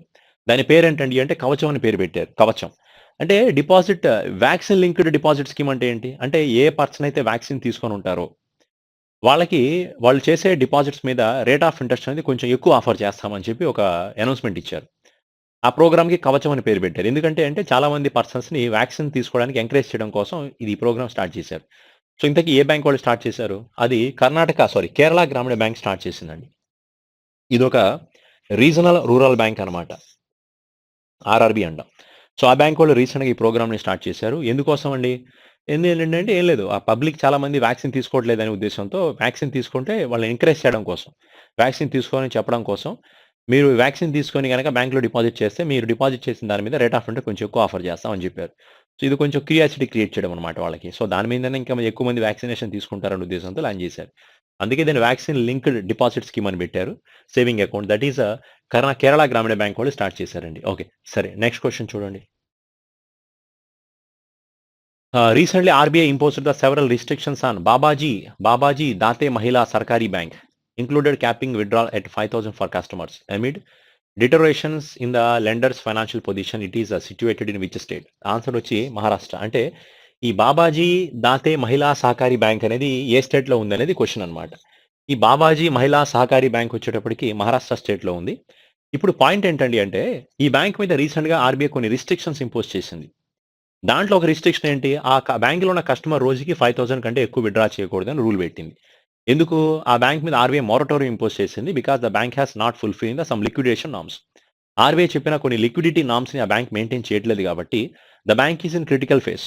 Like ఫ్యూచర్‌లో ఆ bank దివాళా తీసే పరిస్థితి రాబోతుంది అని ఆర్‌బీఐకి అర్థమైంది. అందుకే కస్టమర్స్‌కి ఒక రూల్ పాస్ చేసింది. మీ బ్యాంక్‌లో ఉన్న డబ్బుని మీరు ఒకేసారి విత్‌డ్రా చేయకుండా రోజుకి 5,000 చొప్పున విత్‌డ్రా చేసుకోవచ్చు. అని ఇలా రిస్ట్రిక్షన్స్ ఇంపోజ్ చేస్తే దాన్ని మొరటోరియం నార్మ్స్ అంటాం. సో, అది ఏ బ్యాంక్ మీద రీసెంట్‌గా ఇంపోజ్ చేశారండి అంటే, ఆ పేరుందిగా చూడండి అది. బాబాజీ, బాబాజీ దేటే మహిళా సహకారి బ్యాంక్. ఇది మహారాష్ట్ర స్టేట్‌లో ఉంది. ఇప్పుడు ఇంకొక రిలేటెడ్ క్వెషన్ చూద్దాం. ఇంతకుముందు పంజాబ్ అండ్ మహారాష్ట్ర కోఆపరేటివ్ బ్యాంక్‌కి కూడా ఇదే టైప్ ఆఫ్ రూల్స్ ఉండేవి. దాని మీద కూడా ఆర్‌బీఐ మొరటోరియం ఇంపోజ్ చేసింది. ఇప్పుడు ఈ పంజాబ్ మహారాష్ట్ర కోఆపరేటివ్ బ్యాంకు, అలాగే సెంచూరియన్ ఫైనాన్షియల్ ఇన్‌స్టిట్యూషన్స్ అనే ఒక ఇన్‌స్టిట్యూషన్ వీళ్ళిద్దరూ కలిసి కొత్తగా ఒక స్మాల్ ఫైనాన్స్ బ్యాంక్‌ని పెట్టబోతున్నారు. దాని పేరే యూనిటీ స్మాల్ ఫైనాన్స్ బ్యాంక్. దానికి రీసెంట్‌గా ఆర్‌బీఐ లైసెన్స్ కూడా ప్రొవైడ్ చేసింది. Which is also going to start in Maharashtra state only. So, Punjab and Maharashtra cooperative bank. దాన్ని కాస్త ఇప్పుడు యూనిటీ స్మాల్ ఫైనాన్స్ బ్యాంక్ కిందకి మారుస్తున్నారు. దాంతో పాటు సెంచూరియన్ ఫైనాన్షియల్ ఇన్‌స్టిట్యూషన్ వాళ్ళిద్దరూ కలిసి స్టార్ట్ చేస్తున్నారనమాట. ఓకేనా? సో, అది కూడా ఆ యూనిటీ స్మాల్ ఫైనాన్స్ బ్యాంక్ ఎక్కడుంది హెడ్ ఆఫీస్ వచ్చి? హెడ్ ఆఫీస్ వచ్చి ముంబైలోనే ఉంది. I mean especially Maharashtra state కిందకే వస్తుందండి. ఓకేనా? సరే నెక్స్ట్ క్వెషన్ చూడండి ఒకసారి. Who become the first Chinese women to walk in space? ఇప్పటి వరకు చైనాలో ఏ ఫీమేల్ పర్సన్ కూడా స్పేస్‌లోకి వెళ్ళలేదండి. And she become the first China female person. Then what is the name of the person? Her name is Wang yapping అనే person. Wang yapping. షాంజో 16 అనే ఒక స్పేస్ క్రాఫ్ట్‌లో యూజ్ చేసి తను స్పేస్‌లో వెళ్ళబోతుంది. షాంజో 16 అనే స్పేస్ క్రాఫ్ట్‌లో రాకెట్ అనొచ్చు. స్పేస్ క్రాఫ్ట్‌లో తను స్పేస్‌లోకి వెళ్ళిందనమాట. అలాగే ఇప్పుడు ఇంకొక పాయింట్ ఏంటంటే ప్రపంచంలో వరల్డ్‌లో ఫస్ట్ పర్సన్ ఎవరు? First person went to the space. World first person vent to space. The name of the person is Uri Gagarin. Uri Gagarin. So Uri Gagarin అనే పర్సన్ 1961లో వాస్ట్రాక్ 1 అనే ఒక స్పేస్ క్రాఫ్ట్లో యూజ్ చేసుకొని వాస్ట్రాక్ 1 అనే ఒక స్పేస్ క్రాఫ్ట్ యూజ్ చేసి స్పేస్లోకి వెళ్ళాడు. అతను యూరీ గగారిన్. తర్వాత ఫస్ట్ ఫీమేల్ పర్సన్ ఎవరు స్పేస్లోకి వెళ్ళారు? First women who went to space. Her name is consider as a Valentina Tereshkova. అండ్ ఈవిడ 1963లో స్పేస్లోకి వెళ్ళింది with the Vostok 6 space craft. Vostok 6 అనే స్పేస్ క్రాఫ్ట్లో తను స్పేస్లోకి వెళ్ళింది అనమాట. She's the first female person. తర్వాత who is the first Indian men or you can say Indian female person who is went to the space? The name of the person is Rakesh Sharma. So already I said this point. Rakesh Sharma is 1984లో 1984లో స్పేస్కి వెళ్ళాడండి. That is 1984లో వెళ్ళడం జరిగింది. తర్వాత first Indian women ఎవరండి అంటే కల్పనా చావ్లా. సో 1997లో స్పేస్లోకి వెళ్ళారు. షీఈస్ యూజింగ్ ద కొలంబియా అనే ఒక స్పేస్ శాటిలైట్ని యూజ్ చేసి తను స్పేస్లోకి వెళ్ళిందండి. ఇలా ఇది వీళ్ళిద్దరూ మన ఇండియన్ పర్సన్స్ అండ్ వీళ్ళిద్దరూ కూడా రష్యా కంట్రీకి సంబంధించిన వాళ్ళు. రీసెంట్గా China first female person Wang Yaping కూడా రీసెంట్గా స్పేస్లోకి వెళ్ళడం జరిగింది. And with the Shenzhou 16 is one of the space craft she's using to go to the space only. Okay, so come to the next point. So మన రాకేష్ శర్మ వెళ్ళింది Soyuz 11A అనే ఒక space క్రాఫ్ట్లో use చేసి స్పేస్లో వెళ్ళడం జరిగింది. సోయజ్ 11. సరే, next question చూడండి. And which bank has entered into an agreement with Aadhar Housing Finance to offer home loans at a competitive interest rates only? A bank రీసెంట్గా Aadhaar housing finance అనే కంపెనీతో agreement చేసుకుంది? Aadhaar housing finance limited. ఇది already housing loans offer చేసే ఒక non banking financial company, ఒక private non banking financial company అంటాం. దీంతో మన ఇండియాలో ఏ బ్యాంక్ వాళ్ళు కొలాబరేట్ చేశారు? ఎందుకంటే అంటే హౌసింగ్ లోన్లు కస్టమర్కి ఆఫర్ చేయడం కోసం. అంటే జనరల్గా ఆ బ్యాంక్ హౌసింగ్ లోన్ ఇస్తుంది. ఇంకా వీళ్ళిద్దరూ కొలాబరేట్ చేయడం వల్ల ఇంకా కొంచెం తక్కువ రేట్ ఆఫ్ ఇంట్రెస్ట్కి, మంచి రేట్ ఆఫ్ ఇంట్రెస్ట్కి పబ్లిక్కి త్వరగా హౌసింగ్ లోన్లు ఇచ్చే విధంగా చేస్తున్నారనమాట. అది ఏ బ్యాంక్ ఈ అగ్రిమెంట్ చేసిందండి అంటే దానికి ఆన్సర్ యూకో బ్యాంక్ అంటాం. యునైటెడ్ కమర్షియల్ బ్యాంక్ అండి, విచ్ ఇస్ బిలాంగ్స్ టు కోల్కతాలో దీని హెడ్ ఆఫీస్ ఉంది. Honour your trust is a tagline for this bank. And SBI bank head office వచ్చి ముంబైలో ఉంది. Then five taglines are there for SBI. Pure banking nothing else ఒకటి. With you all the way is the second point. The banker to every Indian is a third point. A bank for common man is a fourth point. The nation bank is the fifth tagline. So IDBI bank waisa dost jaisa aavo sochenge bada, banking for all, these are the taglines. ICICI Bank hum hai na khayal aapka. These two banks head office is belongs to Mumbai. Punjab National Bank, the name you can bank upon. That is head office is New Delhi only. Then come to the next question. So which country has demonstrated a system for controlling urban air mobility vehicles? Controlling urban air mobility vehicle, this project started by the South Korea country. ఇంతకీ urban air mobility vehicle అంటే ఏంటండి అంటే this is nothing but air transportation vehicle. Air transportation, మనకి road transportation vehicles అంటే మన బైకులు కానీ, cycle కానీ, లేకపోతే కారు కానీ, క్యాబులు కానీ, ఇవన్నీ వస్తాయి దాని కిందకి. ఎయిర్ ట్రాన్స్పోర్టేషన్ సిస్టమ్ అంటే దాని ఎయిర్ క్రాఫ్ట్స్ లైక్ ఏరోప్లేన్స్ కానీ, హెలికాప్టర్స్ కానీ, ఇలాంటివన్నీ కూడా ఎయిర్ ట్రాన్స్పోర్టేషన్. ఇది దానికి ఎగ్జాంపులే. ఎయిర్ మొబిలిటీ వెహికల్స్ అంటే నథింగ్ బట్ ఎయిర్ క్రాఫ్ట్ అనవచ్చు మీరు, ఏరోప్లేన్స్ కానీ, లేకపోతే హెలికాప్టర్స్, ఇవన్నీ దీని కేటగిరీ కిందకే వస్తాయి. కానీ ఇప్పుడు వాళ్ళు ఫస్ట్ టైం ఒక కాన్సెప్ట్ క్రియేట్ చేశారు. ఏంటంటే ఆ సౌత్ కొరియా యొక్క క్యాపిటల్ పేరు సియోల్. అక్కడ నుంచి అక్కడున్న ఎయిర్పోర్ట్ నుంచి సిటీలోకి రావాలంటే ఆల్మోస్ట్ ఒక 30 కిలోమీటర్స్ ఉంటుంది. 30 నుంచి 50, అరౌండ్ 50 కిలోమీటర్స్ ఉందండి. ఆ 50 కిలోమీటర్స్ మీరు రోడ్ ట్రాన్స్పోర్టేషన్ యూస్ చేసి రావాలంటే ఆ ట్రాఫిక్ ఉంటే మోర్ దెన్ 1 అవర్ టైం పడుతుంది. ఇదంతా రెడ్యూస్ చేయడం కోసం వాళ్ళు ఏం చేశారని అంటే అర్బన్ ఎయిర్ మొబిలిటీ వెహికల్స్ని స్టార్ట్ చేశారు. అంటే ఒక ఎయిర్ ట్రాన్స్పోర్టేషన్ వెహికల్. మీరు మీ ఇమాజినేషన్ మీరు దాన్ని ఎయిర్ క్రాఫ్ట్ అనుకుంటారో లేకపోతే ఒక హెలికాప్టర్ అనుకుంటారో ఆ విధంగా ఊహించుకోండి, మీకు క్లారిటీగా ఉంటుంది. అంటే ఆ వెహికల్ యూస్ చేసి ఏం చేస్తున్నారండి అంటే దాంట్లో పర్సన్స్ని ఒక 20 మినిట్స్లో వాళ్ళ డెస్టినేషన్లో దింపేస్తారనమాట. ఇది ఫస్ట్ టైం ఇంకా పైలట్ ప్రాజెక్ట్ కంప్లీట్ అయింది అక్కడ. 2024లో ఇది ఇంకా కంప్లీట్గా లాంచ్ చేసేస్తారు. అది ఏ కంట్రీ అండి అంటే దానికి ఆన్సర్ సౌత్ కొరియా కంట్రీ అవుతుంది. సరే, సౌత్ కొరియా క్యాపిటల్ ఏంటి? సియోల్ క్యాపిటల్గా ఉంది. కరెన్సీ అనేది 1 అనమాట. సో సౌత్ కొరియాకి ఇంకొకటి నార్త్ కొరియా ఉందిగా. నార్త్ కొరియాకి పియాంగ్ యాంగ్ అనేది క్యాపిటల్గా ఉంది. పియాంగ్ యాంగ్ నార్త్ కొరియాకి క్యాపిటల్. సో నార్త్ కొరియా యొక్క కరెన్సీ ఏంటండి అంటే దానికి కూడా ఆ కరెన్సీ వచ్చి 1 అనే కరెన్సీగా ఉందండి నార్త్ కొరియాకి. ఇది సియోల్ అనేది సౌత్ కొరియాకి క్యాపిటల్, 1 అనేది సియోల్ కంట్రీకి కరెన్సీ అవుతుంది. Okay, so north Korea is one of the different country, south Korea is also different countries. So Seychelles, Victoria, and rupee, Japan Tokyo yen, China is renminbi, and we can say Beijing is the capital, Nepal Kathmandu, currency is a Nepali rupee. Then come to the next question, you see. Pilgrimage site Bhadrachalam of which state has been added as a destination in IRCTC is Ramayana Circuit Train. యాక్చువల్గా Ramayana circuit train అనే concept అనేది రీసెంట్గా వచ్చిందండి 2019 ఆ టైంలో Ramayana ending of 2019 ఆ 2020లో ఈ Ramayana circuit ట్రైన్స్ని start చేశారు. అంటే ఏం చేస్తుందండి అది అంటే ఎస్పెషల్గా రాముడు ఉన్న ప్రాంతాలు ఏవైతే ఉన్నాయో అలాగే పిల్గ్రిమేజ్ పెద్ద పెద్ద పిల్గ్రిమ్ ప్లేసెస్ పుణ్యక్షేత్రాలు ఏవైతే ఉన్నాయో వాటన్నిటిని కవర్ చేసుకుంటూ వెళ్తుందన్నమాట. ఎక్కడి నుంచి స్టార్ట్ అవుతుంది? అయోధ్య నుంచి స్టార్ట్ అవుతుంది. రామ జన్మభూమి అయోధ్య నుంచి స్టార్ట్ చేసుకొని అక్కడున్న రాముడు టెంపుల్ కొత్తగా కన్స్ట్రక్ట్ చేస్తున్నారు కదా శ్రీరాముడు టెంపుల్, అది చూసుకొని అక్కడ నుంచి మధుర వెళ్తుంది. తర్వాత అక్కడ నుంచి వారణాసి కానీ కాశీ విశ్వనాథ స్వామి టెంపుల్ని, ప్లస్ అలా అటు నుంచి మళ్ళీ Gujarat state, then Rajasthan state, Gujarat, Maharashtra, దీని కేరళ, కర్ణాటక స్టేట్తో పాటు రామేశ్వరం దాకా వెళ్తుందండి, తమిళనాడు స్టేట్. ఇక్కడ రాముడు ఉన్న ప్రాంతాలు కానీ పెద్ద పెద్ద పిల్గ్రిమ్ ప్లేసెస్ పుణ్యక్షేత్రాల మొత్తాన్ని దర్శించుకుంటూ వెళ్తుంది. ఈ ట్రైన్ అనే సర్వీసెస్ అనేది క్రియేట్ చేసి ఆల్మోస్ట్ ఒక 21 డేస్ పాటు జర్నీ ఉంటుంది. మళ్ళీ అక్కడ నుంచి మళ్ళీ డెస్టినేషన్ సోర్స్ నుంచి డెస్టినేషన్ దాకా తీసుకొని మళ్ళీ మీరు ఎక్కడ దిగాలంటే అక్కడ దింపేస్తుంది అనమాట. ఇప్పుడు వరకు దీంట్లో భద్రాచలం అనే ప్లేస్ని ఇంక్లూడ్ చేయలేదండి. ఇప్పుడు రీసెంట్గా రాముడు ఉన్న ప్రాంతాల్లో భద్రాచలం కూడా ఒక ఫేమస్ ప్లేస్ కాబట్టి ఐఆర్సిటీసీ దీన్ని కూడా ఇంక్లూడ్ చేయడం జరిగింది. ఆ భద్రాచలం అనే ప్లేస్ అనేది ఏ స్టేట్ కిందకు వస్తుంది అనేది question. So this is belongs to Telangana state. మనకు తెలిసిందే, తెలుగు పర్సన్స్ అందరికీ తెలుసు the Bhadrachalam is one of the place which is belongs to Telangana state అని. సో ఈ ప్లేస్ రీసెంట్గా తెలంగాణలో ఇది ఎప్పటి నుంచో మనకు తెలిసిందే, దీన్ని రీసెంట్గా ఇంక్లూడ్ చేయడం జరిగిందండి. ఓకేనా? సరే, ఈ ట్రైన్లో ట్రావెల్ చేయాలంటే మినిమం టికెట్ ప్రైస్ వచ్చేటప్పుడు అన్ని ఏసీ కంపార్ట్మెంట్సే. సో మొత్తం ఒక త్రీ టైర్ ఏసీస్ ఉండవు, 2 టైర్ అండ్ 1 టైర్ ఏసీసే. ఈ ట్రైన్ మినిమం ప్రైస్ వచ్చి 82,000 పైన ఉందండి. 82,500 రూపీస్ మినిమం ప్రైస్ ఉంటే మాక్సిమం ఇంకా పెరుగుతుంది అనమాట. ఓకేనా? ఇప్పుడు ఇది 21 డేస్ పాటు కంప్లీట్ అకామిడేషన్ వాళ్ళే ప్రొవైడ్ చేస్తారు. Food everything they are provided only. పుణ్యక్షేత్రాలను వాళ్ళే చూపిస్తారు, దగ్గరుండి చూపిస్తారు, మీకు వాటి గురించి ఎక్స్ప్లెయిన్ చేస్తారు, గైడ్ సిస్టమ్ ఉంటుంది. ఆల్మోస్ట్ ఒక 3 to 4 కంపార్ట్మెంట్సే ఉంటుందండి ట్రైన్ అనేది. సో లగ్జరీస్ ట్రైన్ అని చెప్పొచ్చు రామాయణ సర్క్యూట్ ట్రైన్ అనేది. సో ఓకేనా? ఇది రీసెంట్గా భద్రాచలం ప్లేస్లో కూడా ట్రావెల్ చేయబోతుంది ఇక్కడ నుంచి. ఓకేనా? The answer is Bhadrachalam is belongs to Telangana state only. Okay, next question should be C.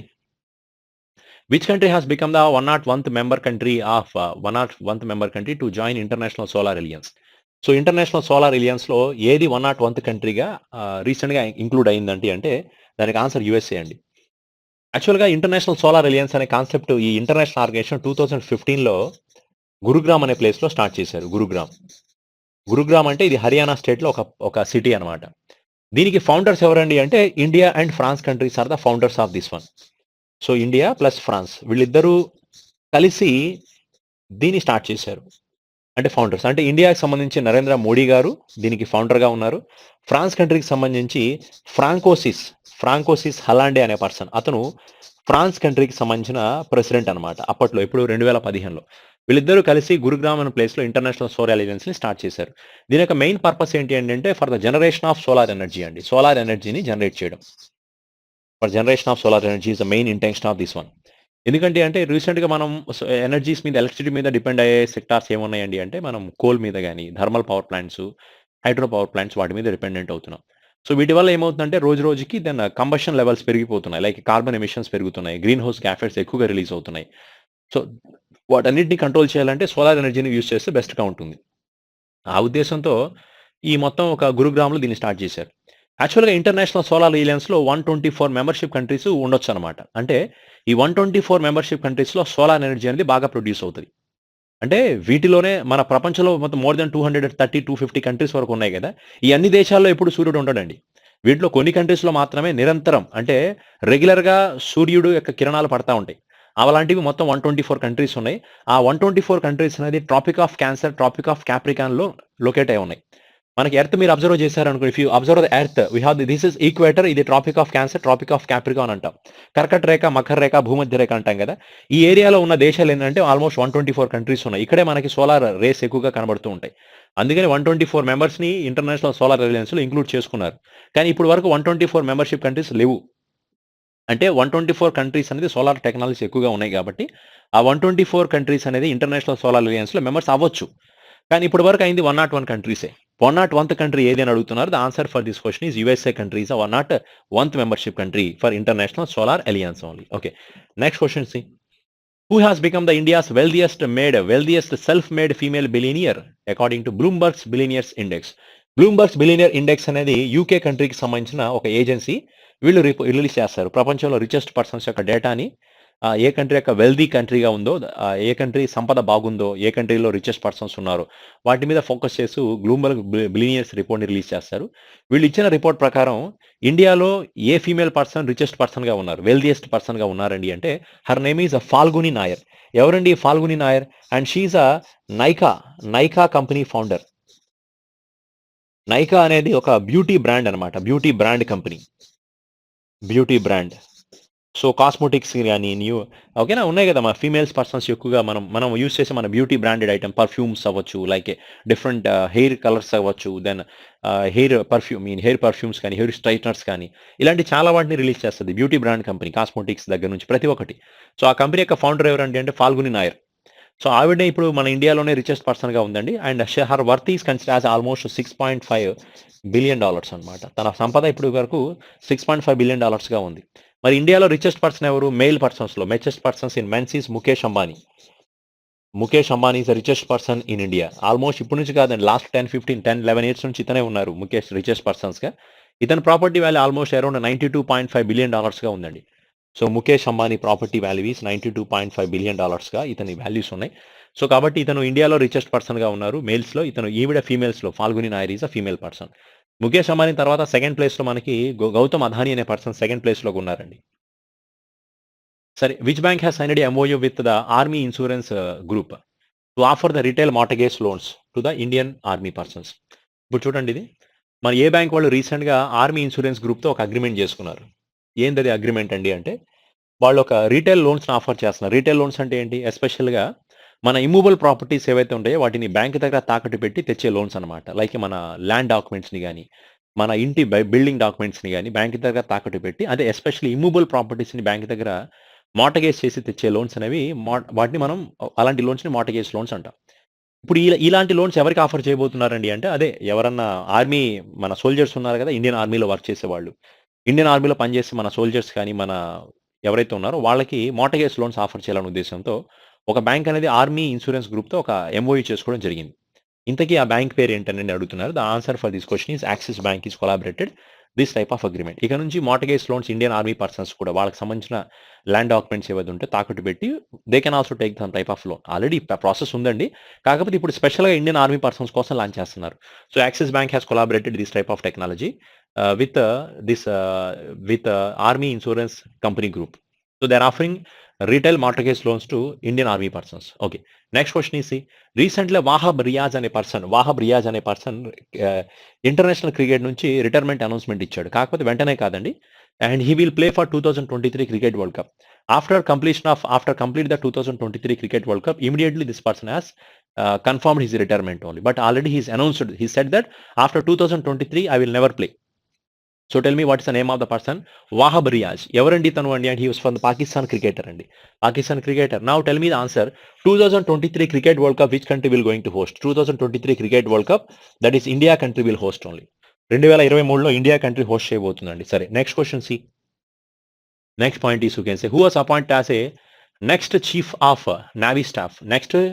Navy staff. Already తెలిసిందే ఈ పాయింట్ అనేది.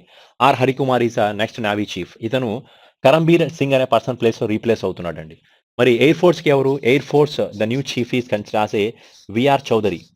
ఇతను ఎయిర్ ఫోర్స్‌కి యాక్ట్ చేస్తున్నారు చౌదరి. మరి ఆర్మీకి ఎవరు యాక్ట్ చేస్తున్నారు? Army chief is considered as a Manoj Mukund Naravane. రీసెంట్‌గా మన డిఫెన్స్ చీఫ్ చనిపోయారు, తెలుసుందా? National defence chief Bipin Rawat air craft యాక్సిడెంట్‌లో రీసెంట్‌గా చనిపోవడం జరిగింది. ఆయన ప్లేస్‌లో కొత్తగా న్యూ డిఫెన్స్ చీఫ్ ఎవరిని అపాయింట్ చేశారండి రీసెంట్‌గా అంటే, again the same person was appointed. Manoj Mukund Naravane was appointed. So when you can celebrate the army day, the 15th of Jan is considered as army day. Air force day, you can say that is 8th of October is Air Force Day. Then Naval Day is celebrated as a December 4 is considered as a Naval Day only. December 4 is Naval Day. December 16 is celebrated as a December 16 is Vijay Diwas. We celebrated Vijay Diwas. So we celebrated Vijay Diwas on the occasion of 1971 India-Pakistan war. India has won the 1971 war. 1971లో జరిగిన India Pakistan వార్లో India గెలిచినందుకు December 16వ తారీఖున Vijay దివాస్‌గా celebrate చేస్తాం. So that is day before yesterday only. ఇది You can say then December 4 is considered as a what day? December 4 it is Indian Naval Day. December 7 ని Armed Forces Flag Day గా celebrate చేస్తారు. December 7 is Armed Forces Flag Day which is on 7th of December only. Armed Veterans Day గా జనవరి 14వ తారీఖున celebrate చేస్తారు. జనవరి 14th న army veterans డేగా celebrate చేస్తారు. Armed forces veterans day is January 14. ఎందుకంటే జనవరి 15న కేఎం కరియప్ప అనే ఒక first person Indian army chief అండి. కేఎం కరియప్ప అనే పర్సన్ ఇండియన్ ఆర్మీకి ఫస్ట్ చీఫ్ అనమాట. అతను అపాయింట్ అయింది జనవరి 15వ తారీఖున ఫస్ట్ ఆర్మీ చీఫ్గా. అందుకని ఆయన ఏ రోజైతే అపాయింట్ అయ్యారో అది ఆర్మీ డేగా సెలబ్రేట్ చేస్తారు. అతను రిటైర్మెంట్ ఇచ్చింది జనవరి 14. ఆ 5 years తర్వాత జనవరి 14 అతను రిటైర్మెంట్ ఇచ్చారు. సో కాబట్టి అది ఆర్మీ వెటరన్స్ డేగా సెలబ్రేట్ చేస్తారు. అది జనవరి 14 అవుతుంది. ఓకేనా? సరే నెక్స్ట్ క్వశ్చన్ చూడండి ఒకసారి. అలాగే Kargil memorial Diwas which is on Kargil memorial Diwas July 26 అనేది కార్గిల్ మెమోరియల్ దివాస్ గా ఉంది. అది కార్గిల్ వార్లో గెలిచేందుకు సెలబ్రేట్ చేస్తాం. అలాగే కార్గిల్ వార్లో చనిపోయిన సోల్జర్స్ కి ట్రిబ్యూట్ ఇవ్వడం కోసం జూలై 26వ తారీఖున కార్గిల్ మెమోరియల్ దివాస్ గా సెలబ్రేట్ చేస్తాం. ఓకేనా? సరే నెక్స్ట్ క్వశ్చన్ చూడండి. Next point is, see who was re-elected to the new 3 years term as a president of International Gymnastic Federation. International Gymnastic Federation head office belongs to Lausanne. This International Gymnastic Federation Lausanne, which belongs to Switzerland country. For this one person was re-elected as a president for another 3 years. Already he is there. Again he was continuing for another 3 years also. The name of the person is considered as a Morinari Watanabe was become the appointed as a president of International Gymnastic Federation for another 3 years. Clear? Then where is head office? This belongs to Lausanne. In the same Lausanne, we have the IOC head office is also there. International Olympic Committee head office in the same place. And FINA, Federation of International Swimming Federation head office is also in the same place. That is Gymnastic Federation. Next question is, see, which insurance company has partnered with the IPPB? IPPB means what? That is Indian Postal Payment Bank. Indian Postal Payment Bank, Department of Post launched the 2 new products. Recently, one of the insurance companies collaborated with Indian Postal Payment Bank. దాంతో పాటు మన department of post అంటే మన postal డిపార్ట్మెంట్తో కలిసి ఒక agreement చేసింది. ఏందది అంటే ఇండియన్ పోస్టల్ బ్యాంక్లో ఉన్న కస్టమర్లకి, అదే ఇండియన్ పోస్టల్ పేమెంట్ బ్యాంక్లో ఉన్న కస్టమర్లు, అలాగే మన ఇండియన్ పోస్ట్లో చాలా మంది డిపాజిట్లు చేస్తూ ఉంటారు కదా, వాళ్ళందరికీ కలిపి ఒక ఇన్సూరెన్స్ ప్రోడక్ట్ ఆఫర్ చేయడం అనమాట. కొత్తగా కొన్ని దీన్నే బ్యాంక్ ఎష్యూరెన్స్ అనొచ్చు. అంటే బ్యాంక్ ప్లస్ ఇన్సూరెన్స్. ఇప్పుడు వరకు ఈ కంపెనీ అనేది చాలా బ్యాంకులతో టైప్ అయింది కానీ ఈ యాంగిల్లో టైప్ అవ్వడం జరగలేదండి. ఫస్ట్ టైం ఒక పోస్టల్ డిపార్ట్మెంట్తో కూడా కలిసి ఇన్సూరెన్స్ ఆఫర్ చేయాలన్న ఆలోచనలో ఇది Indian postal payment bank plus department of పోస్టల్తో కలిసి ఒక ఇన్సూరెన్స్ ప్రోడక్ట్ని లాంచ్ చేసింది. ఆ బ్యాంకు పేరు ఏంటండి అంటే దట్ ఇన్సూరెన్స్ కంపెనీ పేరు Bajaj Allianz insurance company. Bajaj Allianz insurance company has did this type of decision only. Okay, next question చూడండి. So Mexican Grand Prix 2021 winner ఎవరు? సో 2021లో జరిగిన Mexican Grand Prix title winner ఎవరండి అంటే మ్యాక్స్ వెస్టెప్పన్ గెలిచారండి.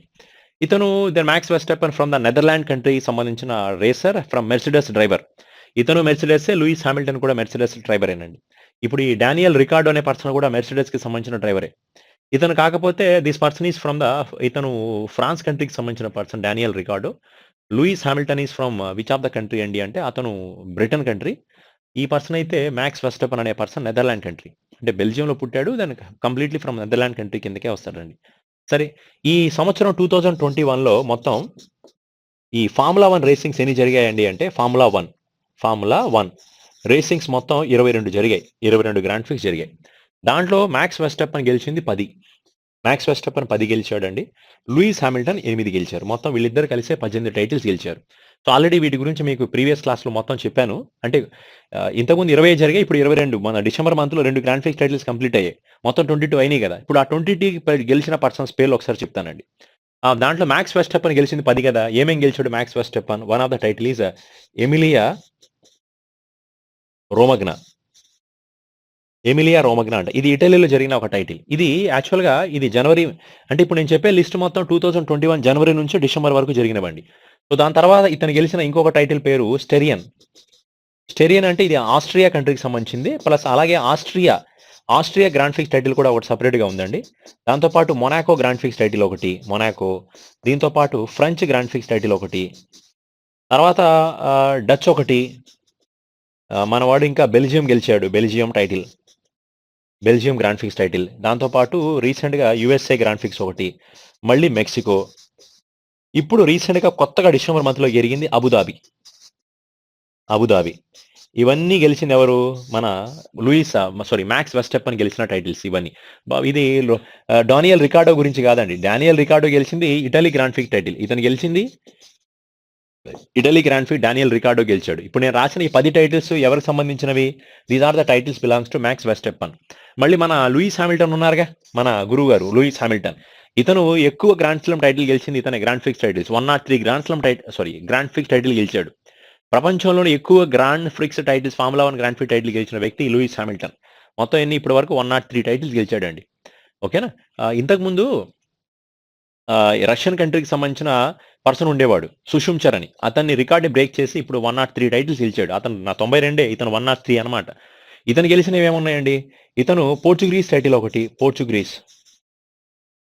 పోర్చుగీస్ టైటిల్ ఒకటి, దాంతోపాటు Bahrain ఒకటి, Bahrain title గెలిచాడు. తర్వాత స్పానిష్ ఒకటి, తర్వాత బ్రిటన్ అంటే యూకే టైటిల్, బ్రిటన్ టైటిల్ ఒకటి, దెన్ తర్వాత రష్యా ఒకటి, దెన్ నెక్స్ట్ వన్ వచ్చేటప్పటికి ఖతర్ టైటిల్ ఒకటి, రష్యా ఒకటి, ఖతర్ ఒకటి, దెన్ అనదర్ వన్ వచ్చేటప్పటికి సౌ పౌలో అంటాం. సౌ పౌలో అంటే ఇది బ్రెజిల్ కంట్రీలో జరిగిన ఒక గ్రాండ్ ప్రిక్స్ టైటిల్. ఇప్పుడు రీసెంట్గా మొన్న సౌదీ అరేబియా టైటిల్. ఇప్పుడు ఎన్నైనాయి మొత్తం? ఇతను 8 అయినాయి కదా. ఇతనివి 8, ఇతనివి మొత్తం 10, మొత్తం 18 టైటిల్స్ అయ్యాయి. ఇక మిగిలింది 4 కదా. నేను మొత్తం 22 అని చెప్పాను. టోటల్ 22 జరిగినాయి కాబట్టి 4. దాంట్లో డానియల్ రికార్డో గెలిచిన title Italy title. Daniel Ricciardo from the France country. ఇతను మెర్సిడెస్ టీమ్ సంబంధించిన పర్సనేనండి. సో ఇప్పుడు మొత్తం 19 ఇంకా మిగిలింది 3 అనమాట. సో ముగ్గురులో ఒక పర్సన్ పేరు టర్కిష్ గ్రాండ్ ప్రిక్స్ టైటిల్ గెలిచిన పర్సన్ ఎవరండి అంటే వాల్టెర్రీ బొట్టాస్ అండి. ఇతను ఫిన్లాండ్ కంట్రీ పర్సన్. ఫిన్లాండ్ ఇతను బిలాంగింగ్. అండ్ ఇతను రెడ్ బుల్ డ్రైవర్ అనమాట. రెడ్ బుల్ అయిపోయారు కదా. మొత్తం 20 అయినాయి. ఇంకా 21, 22 ఉన్నాయి. సో 25 ఇంకా మిగతా 2 టైటిల్స్ గెలిచిన ఒక టైటిల్ పేరు అజర్బైజాన్ టైటిల్ గెలిచిన పర్సన్ పేరు Sergio Perez from Mexico country అండి. మెక్సికో ఇతను కూడా. And this Sergio Perez is Red Bull. And ఇంకా మిగిలింది one more last person is Hungary Grand Prix title. So Hungary Grand Prix title గెలిచింది Esteban Ocon. ఇతను Canada person. ఇతను Alpine అనే team కి సంబంధించిన person. Alpine team, Canadian person. Esteban Ocon from Canada country. Sergio Perez ఏ country? Mexico from Red Bull అండి. So వీళ్ళందరూ కూడా ఇప్పుడు 2022లో జరిగిన మొత్తం గ్రాండ్ ప్రిక్స్ టైటిల్స్ ఇవే. 22 మాత్రమే జరిగాయి. ఇంకా ఉండవు. డిసెంబర్ తర్వాత ఇంకా జనవరి కదా. ఇంకా 2022లో జరగాల్సిందే. 2021లో ఇప్పటి వరకు ఈ రోజు డేట్ వరకు జరిగిన 22. ఇక ఏమైనా షెడ్యూల్ నెక్స్ట్ ఉందా సార్? నెక్స్ట్ 15 రోజుల్లో 10 రోజుల్లో ఇంకేమైనా టైటిల్స్ ఉన్నాయంటే ఏం లేవు. ఇంక లేవండి. 2021లో ఇవి మాత్రమే జరిగాయి. ఇవే ఉన్నాయి. ఇంకా లాస్ట్ 10 డేస్లో ఇంకేమీ లేవు. సో ఇక జరిగే మొత్తం 2022లోనే. మళ్ళీ జనవరి మంత్ కరెంట్ అఫైర్స్ స్టార్ట్ చేసినప్పుడు చూద్దాం 2022లో ఎవరు గెలిచారు. ఈ డిసెంబర్లో జరిగిన 2 టైటిల్స్ ఏంటో తెలుసా? ఒక టైటిల్ పేరు సౌదీ అరేబియా. ఇది గెలిచిందేమో మ్యాక్స్ వెస్టెప్పన్ గెలిచాడు. అండ్ అసలు మ్యాక్స్ వెస్టెప్పన్ కాదు, సౌదీ అరేబియా టైటిల్ గెలిచింది లూయిస్ హామిల్టన్. దాని తర్వాత లాస్ట్ టైటిల్ ఈ అబుదాబి అనమాట. ఈ అబుదాబి గ్రాండ్ ప్రిక్స్ టైటిల్ గెలిచింది అయితే Max Verstappen. So they remember these all persons names along with their countries, along with their teams. Very important topic. Then come to the next question. So which company has launched the Grow Your Business Hub to bolster the small business in India? చెప్పండి ఈ point. So ఏ company వాళ్ళు రీసెంట్గా grow your business హబ్ని create చేశారు? ఎందుకండి అంటే small business పర్సన్స్లో ఉన్నారు చూసారా, వాళ్ళని ఎంకరేజ్ చేయడం కోసం. అది ఎస్పెషల్గా మెటా అనే కంపెనీ లాంచ్ చేసి. మెటా అంటే ఇస్ నథింగ్ బట్ ఫేస్బుక్ అండి. మార్క్ జుకర్బర్గ్ కంపెనీ కదా మెటా అనేది, అతను లాంచ్ చేశాడు. ఇప్పుడు పాయింట్ ఏంటండి అంటే కాన్సెప్ట్ వచ్చేటప్పటికి వీళ్ళు క్రియేట్ చేసిన business grow your business hub అంటాం. అంటే ఏంటి? ఇది ఒక ఆన్లైన్లో క్రియేట్ చేసిన ఒక ఆన్లైన్ రీసోర్స్ సెంటర్ అనమాట ఇది. ఈ ఆన్లైన్ రీసోర్స్ సెంటర్లో మీకు బిజినెస్ రిలేటెడ్ ప్రతి ఇన్ఫర్మేషన్ దొరుకుతుంది. మీకు ఏదైనా కోర్సెస్ కావాలన్నా కానీ, ఏదైనా టూల్స్ యూస్ చేయాలన్నా కానీ, టెక్నాలజీస్ కానీ, ఇవన్నీ దీంట్లో అప్డేట్ చేస్తారు. ఆ స్మాల్ బిజినెసెస్ వాళ్ళు దీన్ని ఫాలో అయ్యి వాళ్ళ బిజినెసెస్కి సపోర్ట్ తీసుకోవచ్చు. అదే వాళ్ళ బిజినెస్ని ఎంకరేజ్ అయ్యే విధంగా డేటా మొత్తం ఉంటుంది. ఆ డేటాని ఆన్లైన్లో మీరు యూస్ చేసుకోవచ్చు. దాన్నే గ్రో యువర్ బిజినెస్ హబ్ అంటారు. ఇది రీసెంట్గా మెటా అనే కంపెనీ, అదే Mark Zuckerberg company Meta has created this type of thing only. Then next question చూడండి. So who has been appoint as a new Rajya Sabha secretary అండి. రాజ్యసభ సెక్రటరీ జనరల్ ఎవరిని appoint చేశారు? PC Mody అనే పర్సన్ అపాయింట్ చేశారు. కానీ 3 months back ఈ రామాచార్యులు అనే person ఉన్నారు. ఈ 3 monthsలోనే ఇతను తీసేసి ఈ ప్లేస్లో పీసీ మోడీ అనే పర్సన్ అపాయింట్ చేశారు. ఈ పీసీ మోడీ ఎవరండి అంటే ఇంతకుముందు సిబిడిటి ఉందిగా, central board of direct taxes కి ఇతను ఎక్స్ డైరెక్టర్ అనమాట, ఎక్స్ డైరెక్టర్ జనరల్ ఉన్న పర్సన్ ఈ పీసీ మోడీ అనే పర్సన్. ఇప్పుడు సిబిడిటి కొత్త చైర్మన్ ఎవరు? సిబిడిటికి న్యూ చైర్మన్ ఎవరు? New chairman of CBDT the JB Mohanty, JB Mohapatra. JB Mohapatra అనే పర్సన్ ఇప్పుడు సిబిడిటికి కొత్తగా యాక్ట్ చేస్తున్న చైర్మన్ అండి. సో ఓకే, రామాచార్యులు అనే పర్సన్ ప్లేస్లో పీసీ మోడీని అపాయింట్ చేశారు. సిబిడిటి కొత్త చైర్మన్ పేరు జేబీ మొహంతి అనే పర్సన్ అపాయింట్ చేశారు. ఓకేనా సార్? నెక్స్ట్ క్వశ్చన్ చూడండి. Recently which company in association with SBM? SBM అంటే state bank of Mauritius bank India and Visa offer digital saving account only. చెప్పండి. ఇప్పుడు రీసెంట్గా ఒక కంపెనీ వాళ్ళు ఏం చేశారు తెలుసా? ఒక కంపెనీ, అది ఒక ఫైనాన్షియల్ టెక్నాలజీ కంపెనీనే. ఆ కంపెనీ వాళ్ళు ఎస్బిఎం బ్యాంక్ ఇండియాతో అలాగే వీసా ప్లాట్ఫామ్తో కలిసి ఒక సేవింగ్ అకౌంట్ని క్రియేట్ చేస్తున్నారు. దాన్ని డిజిటల్ సేవింగ్ అకౌంట్ అంటాం. సరే, ఇక్కడ బ్యాంక్ అయితే ఎస్బిఎం బ్యాంక్ ఒకటి ఉంది. మరి సేవింగ్ అకౌంట్ క్రియేట్ చేసిన తర్వాత మనకి క్రెడిట్ కార్డ్, డెబిట్ కార్డ్స్ ఇస్తారు కదా, ఆ డెబిట్ కార్డ్ కోసం వీసా కంపెనీతో అగ్రిమెంట్ చేసింది. సో సేవింగ్ అకౌంట్ కోసం ఏమో ఎస్బిఎం బ్యాంక్తో, డెబిట్ కార్డ్ ఇవ్వడం కోసమేమో వీసా వాళ్ళతో అగ్రిమెంట్ చేసుకుంది. ఇంతకీ ఆ కంపెనీ ఫైనాన్షియల్ టెక్నాలజీ కంపెనీ పేరు ఏందనేది question. The financial technology companies consider as a neo. ఈ మధ్యలో ఈ కంపెనీ పేరు బాగా వినబడుతుందండి, నియో అనేది. సో ఆన్లైన్లో చాలా బిజినెసెస్ ఆఫర్ చేసే కంపెనీ, లోన్లు ఇస్తుంది ఇది, క్రెడిట్ కార్డులు ఆఫర్ చేస్తున్న ఈ కంపెనీ ఒక ఫైనాన్షియల్ టెక్నాలజీ, ఫైనాన్షియల్ ఇన్స్టిట్యూషన్ అనే చెప్పాలి నియో దాన్ని. కాకపోతే ఈ సర్వీసెస్ మొత్తం డిజిటల్ సర్వీసెస్ ఎక్కువగా ప్రొవైడ్ చేస్తుంది. So recently this is collaborated with SBM bank India and Visa to give the digital saving account facilities. That answer should be Niyo only.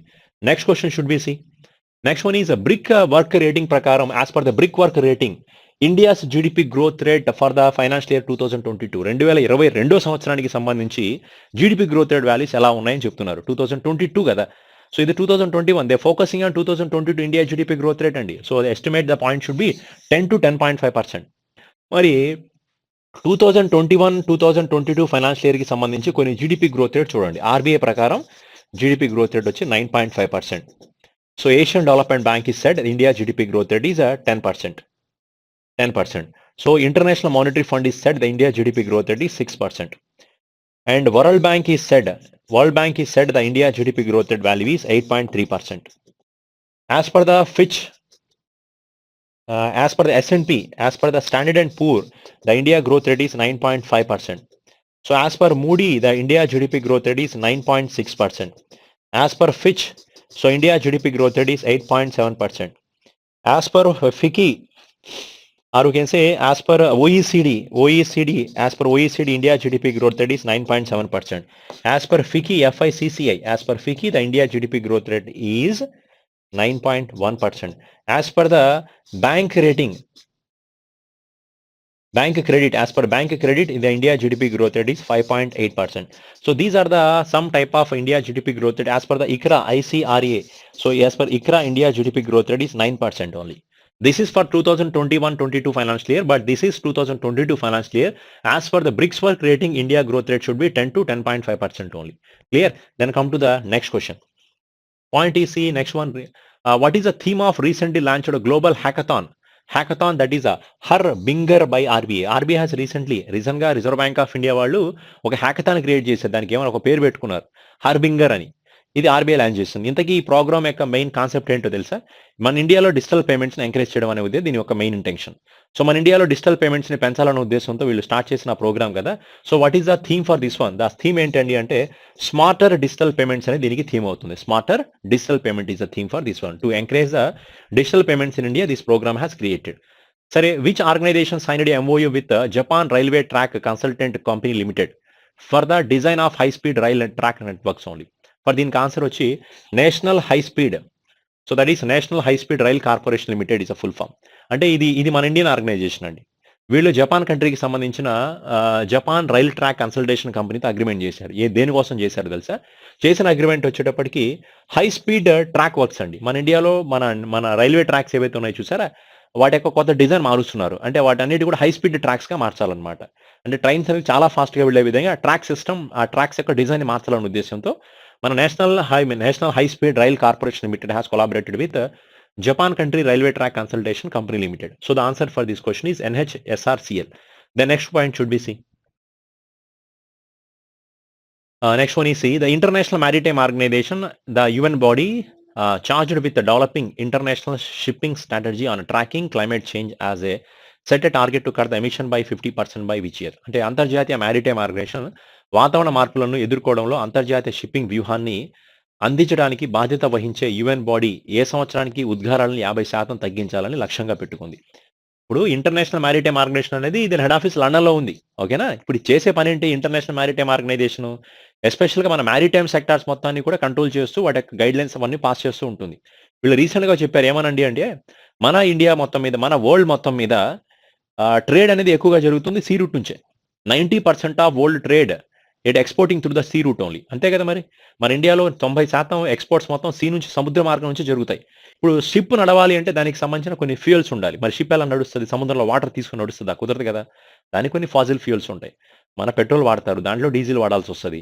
మరి దీనివల్ల ఏమవుతది? షిప్‌లో నుంచి చాలా వరకు పొల్యూషన్ రిలీజ్ అవుతుందా? కార్బన్ ఎమిషన్ జరుగుతున్నాయిగా. కార్బన్ డయాక్సైడ్ వస్తది. కార్బన్ మోనాక్సైడ్ రిలీజ్ అవుతున్నాయి. దీనివల్ల షిప్ నడవడానికి కూడా హెల్ప్ అయ్యేది కూడా ఫాసిల్ ఫ్యూయల్సే. దాని నుంచి కూడా చాలా వరకు కార్బన్ ఎమిషన్స్ వస్తున్నాయి. సో, కాబట్టి పొల్యూషన్‌కి ఇది కూడా చాలా ఎక్కువగా క్రియేట్ చేస్తది. అందుకని ఇంటర్నేషనల్ మారిటైమ్ ఆర్గనైజేషన్ ఏం చెప్పారండి అంటే, సో 2050 సంవత్సరం వచ్చేటప్పటికి బై ద ఎండ్ ఆఫ్ 2050 వచ్చేసరికి మేము మా ద్వారా జరిగే కార్బన్ ఎమిషన్స్‌ని మేము 50% తగ్గిస్తామని చెప్పడం జరిగింది. మరి షిప్ రూట్ వల్ల కార్బన్ ఎమిషన్స్ వస్తున్నాయి కాబట్టి దే కెన్ డిక్రీజెస్ టు 50% అంటున్నారు. అది బై ద ఎండ్ ఆఫ్ 2050. రీసెంట్‌గా COP26 మీటింగ్ జరిగిందిగా. COP26 అంటాం. COP26 అంటాం. కాన్ఫరెన్స్ ఆఫ్ పార్టీ మీటింగ్ ఇంగ్లాండ్‌లో జరిగింది లండన్‌లో. ఈ COP26 మీటింగ్ ఏదైతే ఉందో దీంట్లో డెసిషన్ ఏం చేశారంటే India will decided to reduce the carbon emissions by 2070. మన ఇండియా కార్బన్ ఎమిషన్స్‌ని 2017కి 0%కి తగ్గిస్తామని చెప్పి ఇండియా ప్రామిస్ చేసింది. మరి సౌదీ అరేబియా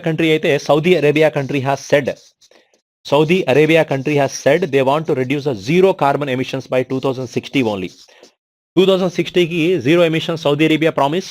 ఇండియా అయితే 2070కి. ఐఎంఓ అయితే 2050కి 50% తగ్గిస్తామని చెప్తున్నారు. మరి చూద్దాం ఏ విధంగా కార్బన్ ఎమిషన్స్ తగ్గిస్తారో ఇండియాలో. సరేనా? నెక్స్ట్ క్వెషన్ చూడండి. Which state has signed a MOU with RMI to promote electric mobility అండి. ఆర్ఎంఐ అంటే that is that is considered as Rocky Mountain Institute అంటాం. రాకీ మౌంటైన్ ఇన్స్టిట్యూట్ అంటే this is belongs to Germany related అండి. So వాళ్ళు దేనికి agreement చేశారండి అంటే electric mobility అంటే ఆ స్టేట్‌లో ఎలక్ట్రిక్ వెహికల్స్‌ని యూజ్ చేయాలంటే ఎలక్ట్రిక్ వెహికల్స్‌ని లాంచ్ చేద్దాం అనుకుంటున్నారు. ఇంకా ప్రమోషన్స్ అన్నమాట. ఇప్పుడు ఎస్పెషల్‌గా మొత్తం సోలార్ ఎనర్జీస్ ఎలక్ట్రిక్ వెహికల్స్ వాడడం వల్ల పొల్యూషన్ తగ్గుతాయి కాబట్టి ఆ స్టేట్ వాళ్ళు ఏం చేశారండి అంటే జర్మనీ కంట్రీకి సంబంధించిన రాకీ మౌంటైన్ ఇన్స్టిట్యూట్‌తో అగ్రిమెంట్ చేసుకున్నారు. అంటే ఇప్పుడు ఆ రాష్ట్రంలో ఎలక్ట్రిక్ వెహికల్స్ యొక్క ప్రొడక్షన్ అనేది చేయడం కోసం చేయాలన్న ఉద్దేశంతో వాళ్ళ యొక్క సపోర్ట్ తీసుకుంటున్నారు. ఇంతకీ ఆ స్టేట్ ఏదండి అంటే దానికి ఆన్సర్ వచ్చి మహారాష్ట్ర స్టేట్ అండి. So Maharashtra state has taken the decision for collaborated with RMI institute for especially promote the electric vehicles in their state only. So the answer should B Maharashtra state. So మనకి Uddhav ball Thackeray అనే person సీఎంగా act చేస్తున్నారు. భగత్ సింగ్ కోషియార్ అనే person గవర్నర్‌గా ఉన్నారండి. Next question చూడండి. Which state has launched that's programme name is Shramik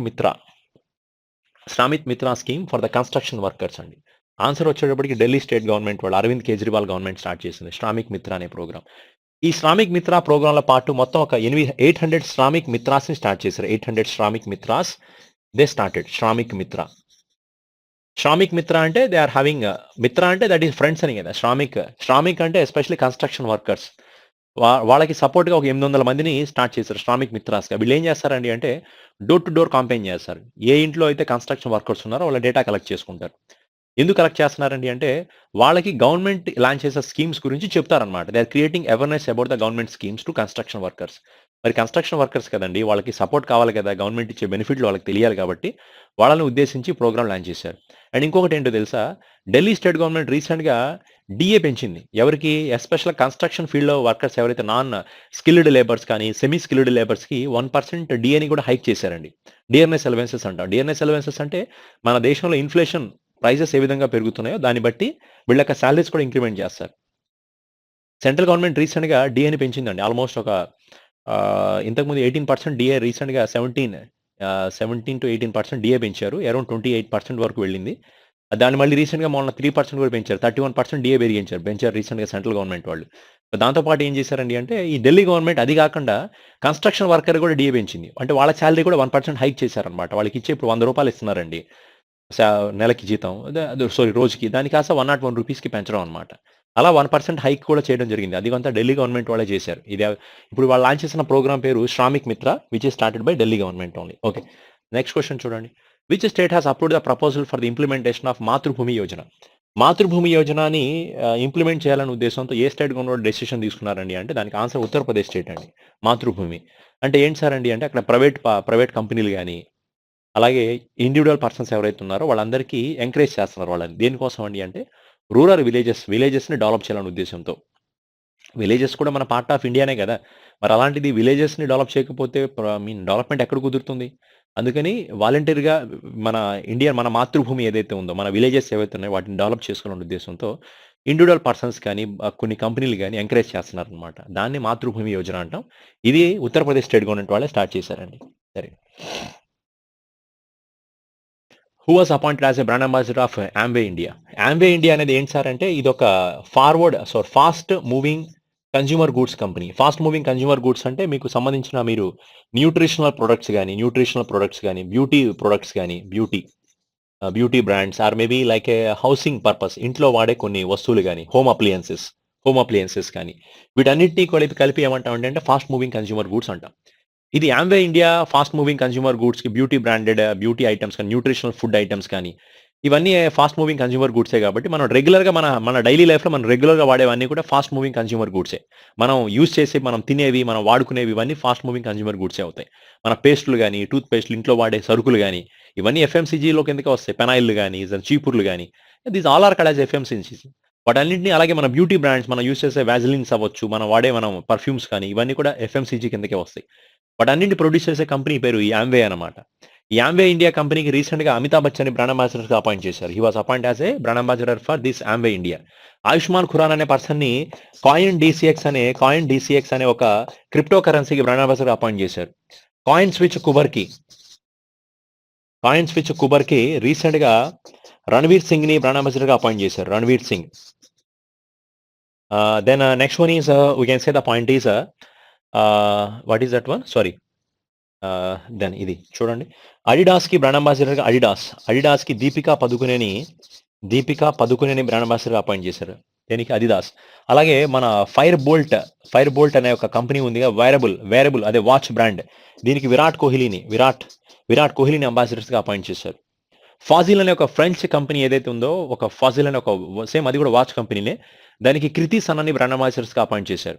so, ఇలా చాలా కంపెనీస్‌కి బ్రాండ్ అంబాసిడర్స్‌గా అపాయింట్ చేశారండి. Then you people will tell me మీరు చెప్పండి. రియల్‌మీ అనే ఒక చైనా మొబైల్ ఫోన్ కంపెనీకి రియల్‌మీ అనే ఒక చైనా బ్రాండ్ కంపెనీ ఏదైతే ఉందో దీనికి రీసెంట్‌గా ఎవరిని బ్రాండ్ అంబాసిడర్స్‌గా అపాయింట్ చేశారు? రియల్‌మీ అనే కంపెనీకి చైనా బ్రాండ్ కంపెనీకి ఎవరిని బ్రాండ్ అంబాసిడర్స్‌గా అపాయింట్ చేశారు? He is one of the cricketer అండి. So, already I said the clue also you people will tell me Realme కంపెనీకి అపాయింట్ అయిన బ్రాండ్ అంబాసిడర్ ఎవరు? ఓకేనా? సరే నెక్స్ట్ క్వెషన్ చూడండి. So recently, National Internet Exchange of India has launched the digital payment gateway in partnership with which company? So రీసెంట్‌గా మన national internet exchange of India ఇది మన ఇండియాలో ఇంటర్నెట్ కనెక్షన్స్ ఆఫర్ చేసే కంపెనీ అది. అది రీసెంట్‌గా డిజిటల్ పేమెంట్ గేట్‌వేని లాంచ్ చేయబోతుంది. ఎవరితో కలిసి ఆ డిజిటల్ పేమెంట్ గేట్‌వే లాంచ్ చేయబోతున్నారండి అంటే which is the support of PayU. PayU అనేది ఒక పేమెంట్ గేట్‌వే కంపెనీ. దీంతో కలిపి వాళ్ళిద్దరూ కలిసి ఒక డిజిటల్ పేమెంట్ కంపెనీని స్టార్ట్ చేస్తున్నారు. డిజిటల్ పేమెంట్ అంటే ఆన్‌లైన్‌లో పేమెంట్ చేయడం కోసం ఒక ఫ్లెక్సిబుల్ పేమెంట్ అప్లికేషన్ క్రియేట్ చేస్తున్నారు. That is digital payment application which is supported with PayU. PayU is one of the gateway only. Like a payment గేట్‌వేస్‌లో పేయూ అనేది కూడా ఒకటి అనమాట. లైక్ మనకి మాస్టర్ కార్డ్ అలాగే వీసా ఎలాగో PayU is also one of the payment gateway. So finally the national internet exchange of India has collaborated with PayU to launch the digital payment gateway in partnership with this particular company only. Okay. So Paris master title గెలిచింది ఎవరు? ఇందాక మీకు చెప్పాను ఇది. 6th Paris master title గెలిచింది ఎవరండి అంటే Novak జోకోవిచ్ గెలవడం జరిగింది from Serbia country. Daniil Medvedev is a runner. Daniil Medvedev అనే పర్సన్ రన్నర్ అండి. ఇతను runner and he was from the which country? Russia. Daniil Medvedev is from Russia country. Novak జోకోవిచ్ from Serbia country. So this is a 6th Paris title. Then come to the next question. Next point is see. And who will head the committee that has been set up for the determination of RODTEP rates for exports from SEG to EOS? The answer is GK Pilla అనేది answer. Point చూడండి ఇక్కడ. రీసెంట్‌గా మన government ఒక కమిటీని appoint చేసింది. దేనికోసం ఆ కమిటీ అండి అంటే for the determination of RODTEP rates అంటాం. ఆర్ఓడిటిఈపీ రేట్స్ అంటే ఏంటి? Refund of duties, trade on export products. Refund of duties, trade on export products. అంటే మనం వేరే కంట్రీస్‌కి స్పెషల్ ఎకనామిక్ జోన్స్‌లో నుంచి గాని, ఎక్స్‌పోర్ట్ ఓరియెంటెడ్ యూనిట్స్ నుంచి గాని మనం వేరే ప్లేసెస్‌కి గూడ్స్‌ని ఎక్స్‌పోర్ట్ చేస్తే, ఆ ఎక్స్‌పోర్ట్ చేసిన దాని మీద మనం కొంత డ్యూటీస్ అంటాం. డ్యూటీస్ ఇస్ నథింగ్ బట్ టాక్సెస్‌ని. ఆ ప్రొడక్ట్స్ మీద కొంత టాక్సెస్‌ని మన గవర్నమెంట్‌కి కట్టాల్సొస్తుంది. ఇప్పుడు గవర్నమెంట్ అనేది మనం కట్టిన టాక్సెస్ కానీ, డ్యూటీస్ ఏదైతే ఉన్నావో మనం పే చేసే ఎక్స్‌ట్రా చార్జెస్ ఏవైతే ఉన్నాయో, అదే టాక్స్‌లు గాని, మన గవర్నమెంట్ కట్టే డ్యూటీస్ చార్జెస్ ఏవైతే ఉన్నాయో, వాటిని రీఫండ్ చేయాలని డిసిషన్ చేసుకుంది. అంటే రీఫండ్ అంటే మొత్తం కాదులెండి. దాంట్లో ఎలిజిబిలిటీని బట్టి రీఫండ్ చేస్తారు. దీన్ని వెరిఫై చేయడం కోసం గవర్నమెంట్ అనేది జీకే పిల్ల అనే ఒక పర్సన్‌ని కమిటీ హెడ్‌గా అపాయింట్ చేయడం జరిగింది. ఇక నుంచి మన గవర్నమెంట్‌కి పెట్టే ఎస్‌ఈజీస్‌లో నుంచి గాని, ఎక్స్‌పోర్ట్ ఓరియెంటెడ్ యూనిట్స్‌లో నుంచి గాని, మనం ఎక్స్‌పోర్ట్ చేసే వాటికి కొంత అమౌంట్ ఆఫ్ మనీ అనేది మనకి రీఫండ్ వచ్చే విధంగా ఈ కమిటీ దానికోసం ఆ కమిటీని అపాయింట్ చేశారు. అంటే మొత్తం ప్రాసెస్ గురించి ఎక్స్‌ప్లెయిన్ చేయడం కోసం. దట్ ఈస్ జీకే పిల్ల committee was government has appointed. ఇతని అతుల్ కుమార్ గోయల్ ఎవరండి? ఏకే గోయల్. సో, మన ఇండియన్ బ్యాంక్స్ అసోసియేషన్‌కి చైర్మన్‌గా అపాయింట్ చేసింది అతుల్ కుమార్ గోయల్ అనే పర్సన్‌ని రీసెంట్‌గా అపాయింట్ చేశారు. So, we know this point. Next point should be C. Yeah. See, which state has top in the list in third edition of the Logistic Ace across different states report? Logistic Ace across different states ఒక report రీసెంట్‌గా release అయింది. So, ఈ రిపోర్ట్‌లో ఇది third edition అన్నమాట. Third report. అంటే గత 3 years నుంచి రిలీజ్ చేస్తున్నారు. పీయూష్ గోయల్ మన కామర్స్ మినిస్టర్ రిపోర్ట్‌ని రిలీజ్ చేశారు. ఈ లాజిస్టిక్స్ అంటే that is nothing but exports అండి. ప్యాకింగ్ చేసి వేరే ప్లేసెస్‌కి ఎక్స్‌పోర్ట్ చేస్తే లాజిస్టిక్స్ అంటాం. ఈ లాజిస్టిక్స్ మొత్తం మీద మన ఏ స్టేట్ ఫస్ట్ ప్లేస్‌లో ఉంది ఎక్కువగా లాజిస్టిక్స్ చేసే నెట్‌వర్క్‌లో అంటే the answer is Gujarat state will be in the first place only. So Maharashtra, Uttar Pradesh, Haryana. So answer for this question is Gujarat state is answer here. Then next question should be see. So Ma Annapurna idol stolen from UP has been found in which state, which country? మా Annapurna Idol అంట. మా Annapurna Idol అంటే 100 సంవత్సరాల క్రితం ఉత్తరప్రదేశ్ నుంచి దీన్ని దొంగిలించారండి.